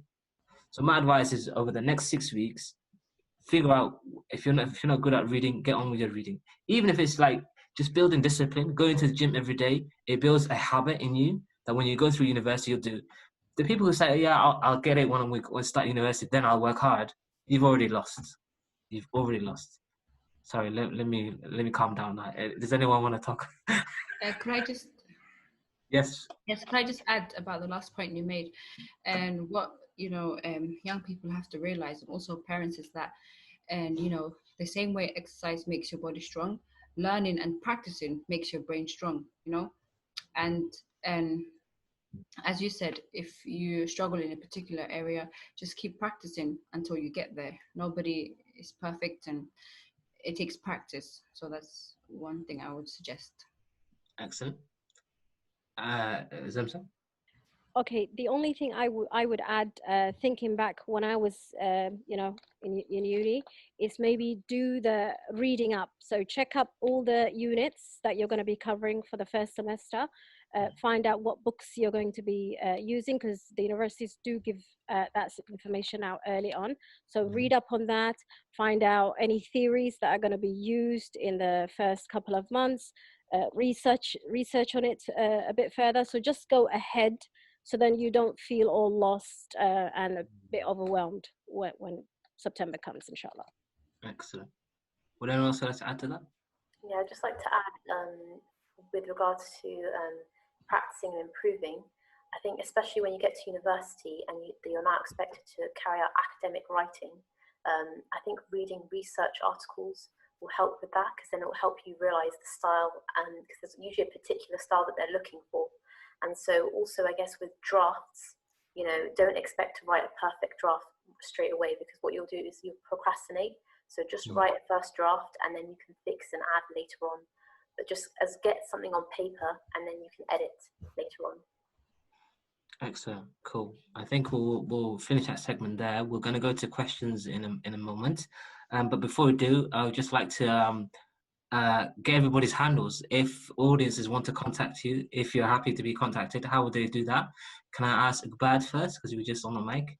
If someone wants to contact you, what would be the easiest way to get through to you?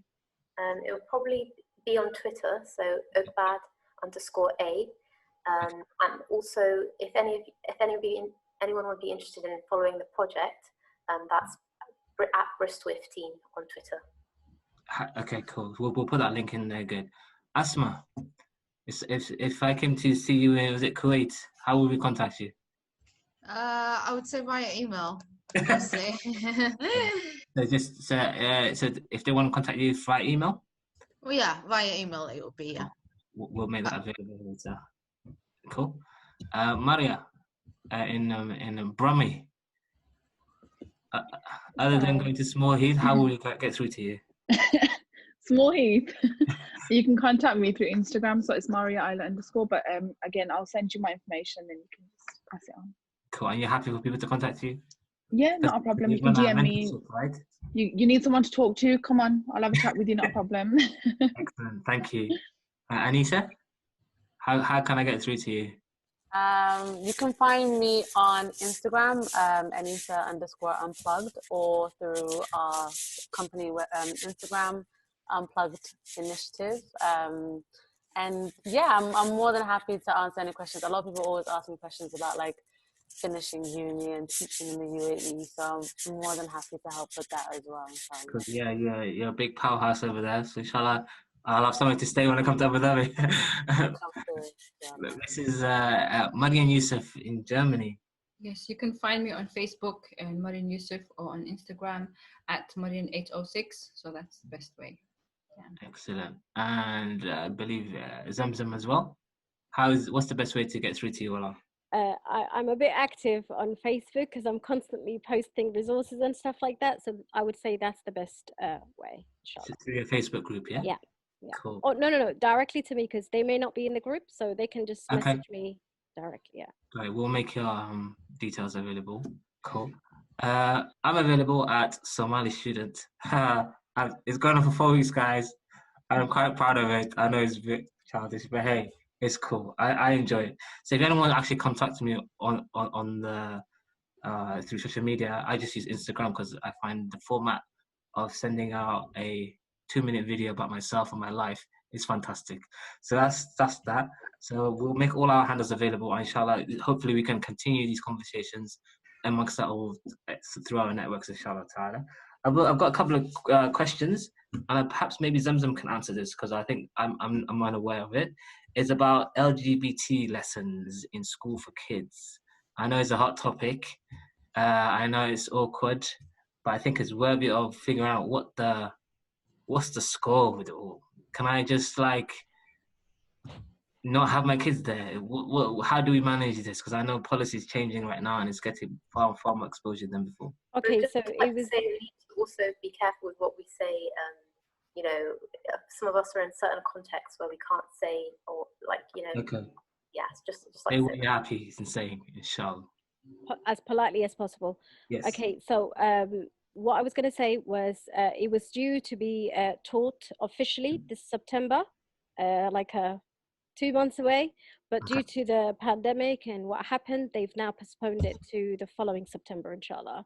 Okay.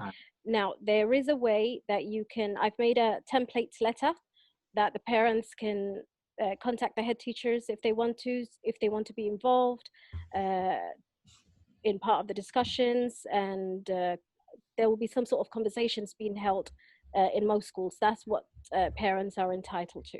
So they can formally write to the school to find out if they are able to join those discussions. If not, then the head teacher can officially write back to them with the 3 questions that are on the template. But I just want to reassure the Somali community and Muslim communities as a whole to not just go by what you hear, okay, and what the media tells you. So if you want to find out exactly what's being taught and what your children are being taught in school, there is no other way than contacting the school directly. So don't go crazy based on hearsay, inshallah. Fantastic. Isn't it? I think we're going to leave that there. And I just add, yes, go on, Maryan. I add, I mean, I know it's very difficult, but you know, if parents have these conversations at home and they prepare their kids, I don't think they would be so worried. You know, it's okay to say, you know, we are Muslim, we don't believe in, you know, A, B, C. It's okay, you know, to have these conversations and you know, just make sure your child is mindful and also respectful that, you know, you're in a different country, people have different cultures, they do things differently, and you know, despite our beliefs and you know, our background or religion or culture, we have to be respectful to others too. So I think if parents have these conversations at home and honestly, you know, they instill this you know, in their kids, then they shouldn't be so worried about that. I mean, you know, I'm a parent myself too, and you know, it's very, you know, dreadful just, you know, having to think that your child will go to school and they have to, you know, learn these topics. But I think if you prepare them at home, then you shouldn't be too worried. Inshallah. No, thank you. So we have a couple of more questions, and then we'll have to cut it because it's 2 hours 15 minutes, guys. Soldiers, I must say. The one question is regarding gadgets for children and having enough gadgets and figuring out what's going on there. So I think, you know, poverty of the family plays a real big role at the moment. And the other question is having a large family in the first place. We have a lot of kids, some of who are in primary, secondary, and college all at the same time. How can we manage that? And I think so. Those 2 questions I'll leave as one question. I'm going to summarize and finish with that, inshallah. So how do we find out group dynamics? Who would like to go first? Wait, sorry, I didn't understand the question. You mean like the usage of gadgets? When you have 7 kids in the family, 8 kids in the family, yeah, and you have to focus on this child, because we gave a variety of advice, right? You get advice to parents who've got kids that are primary and then secondary and then now university. The questioner was saying, how can I manage where I have them all? No, you said something about gadgets. Did I? Sorry, yeah. The other question was not having enough resources for your child when you have so many children as well. So here's like how can I make it work if I don't have enough computers for the children, or physically even fitting them in? And then also how do I keep tabs on children where I have them in every sort of level of school? I think Mario wanted to say something. Go on. Yeah. Okay. So if you've only, for example, got one, say if you've got one tablet, what you can do is section out your time. So you've got 5 children, for example. Whoever, say for example, the child that's been the best that day, best behavior, best etiquette, they can have the tablet first for an hour, and in that hour, concentrate on another child, go towards them, see what they're doing, what do they need help on, try and give each of them their own space to learn with you or to learn things with you. Like, for example, children under 5 years old, you can do a lot of learning in bed when they're going to sleep, you know, just read them a little book, something interesting. My little one's into ancient Egypt for some odd reason lately, and I just have a chat with her about ancient Egypt and she's loving it, you know. Yeah, so that's what my advice would be. To add to what Mario was saying about like rationing the time for the devices, what I always say is when you are, you know, because I don't know how it is with Zamzam, you tell me about like e-learning or online learning, if they are supposed to be online at a certain time. That part of the gadget usage can be difficult if, you know, 70 of the kids, 4 of them have to be online to sign in or to register in at a certain time. Those type of things, yeah, that can be a bit difficult to manage. And I think one of the things you can say is write to the school and let them know that, hey, this pandemic came out of nowhere. Not only poverty isn't the only issue where people don't have gadgets. There are some homes where parents don't believe in having gadgets in the house. So even if they can afford it, they might not want it. So the parent could write to the school and say, hey, I have, you know, 3 children that go to your school, if they're in the same age gap or however it works, and these are the times that they can utilize the device, and this is the schedule I've given for the device. And I think also if you look at what Mario was talking about in the beginning of the house being, you know, a learning or being able to learn in different places of the house, this could be that time. This could be that time where if one is doing, you know, online learning, the other 2 could be doing something with mum or dad, or as siblings as well. We were raised in a culture where our siblings raised, the oldest raised the younger one. So like, you can give them tasks. You know, the older one could be like in charge of not just homework. It could be like, okay, you know, you and your sister go and bake cupcakes together. This sibling bonding too is important, and building relationships within the family, not just with the parent child, but sibling to sibling. This could be a time to utilize that, because I raised my younger siblings without, you know, choice. So. Can I go to Zamzam first and then Marya after, please? Okay, so with regards to the way that the school has set out the work, there is no set time. But with some schools, they would ideally like you to submit the work that's related to that specific day on that day to be submitted. Okay, because they're still logging the activity of the children, even though most people are not logging online, but they're still logging the kids that are. Okay, now the other thing that the government has announced, that for those parents who don't have laptops, tablets, whatever you refer to them, there is a funding that has been given across London, I believe. It should be for the entire UK, but don't quote me. Okay, that your local council are supposed to provide you with free laptops. Now, I know Ealing Borough are doing that.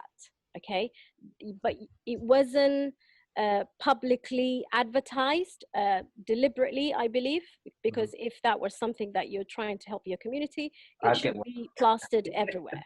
Okay, so parents had to go through a process where they had to submit, I think, some sort of evidences that proves that they aren't able to afford the laptops, and then from there on they would then be provided with the laptops. But I do agree with what Marya said. If there is for one tablet across the whole family, set a timetable. Set a timetable where you're focusing on one specific task that you only need for that gadget on the day. So one task.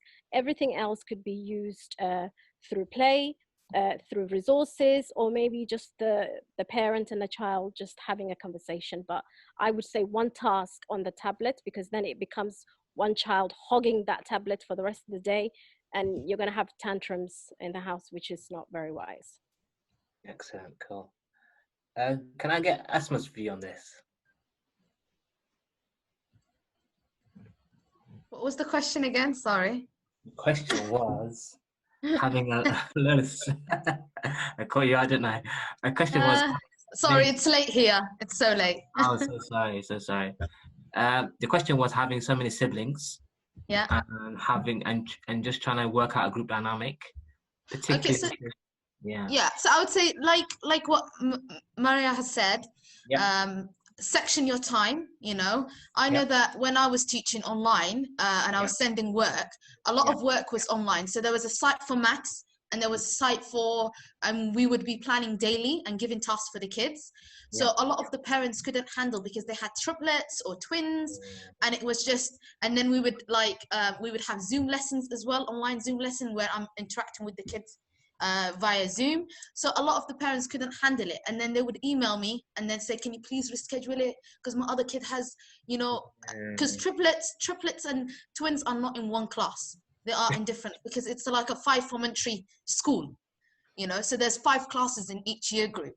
So they are split up, you know, so they would email me and things like that. So I would say if the children have to use the gadget at one time, find ways where you can schedule the time with the teacher, or if they need it for a specific task, see what task is more important on that day, and just sit with your kid then, and then section the time for them, really. Excellent, cool. Anyone else wanted to chip in on this? I think we've got a good solution there for that. Yes, Maryaa? It's still on mute, sorry. I was trying to get it off mute. It's right at the bottom. Cool. Okay, the one thing I was going to say was, you know, if you've got a family with more than 3, 4, 5 children, and you've got older children, find out what their strengths are for, and use that to help the other children. That will give you time as well, to work on. For example, if you've got a child doing GCSEs, you'll be able to concentrate more on them because the other siblings are helping out, and that way, that child, the siblings that are actually helping out will be able to prioritize their own time as well, and they'll believe in what they do because you do. So it's just a little point I wanted to add. But, yeah. Excellent, go.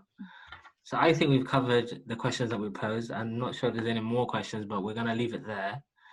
We've been 2 hours and 23 minutes going strong. I would like, Miss Elmi. Yes. So, sorry to cut you off, Mubarak, but I just wanted to end on one final note, if that's okay with you. Go ahead. That parents need to prepare themselves, that the school will function very differently in September, inshallah. So it's not going to be the way that they are used to. The government has instructed the schools to bridge the gap for the learners, for the children. So the time that was missed, they do know that they couldn't put all the pressure on the parents to make that happen. So they have made, they've set up systems that they will be doing that.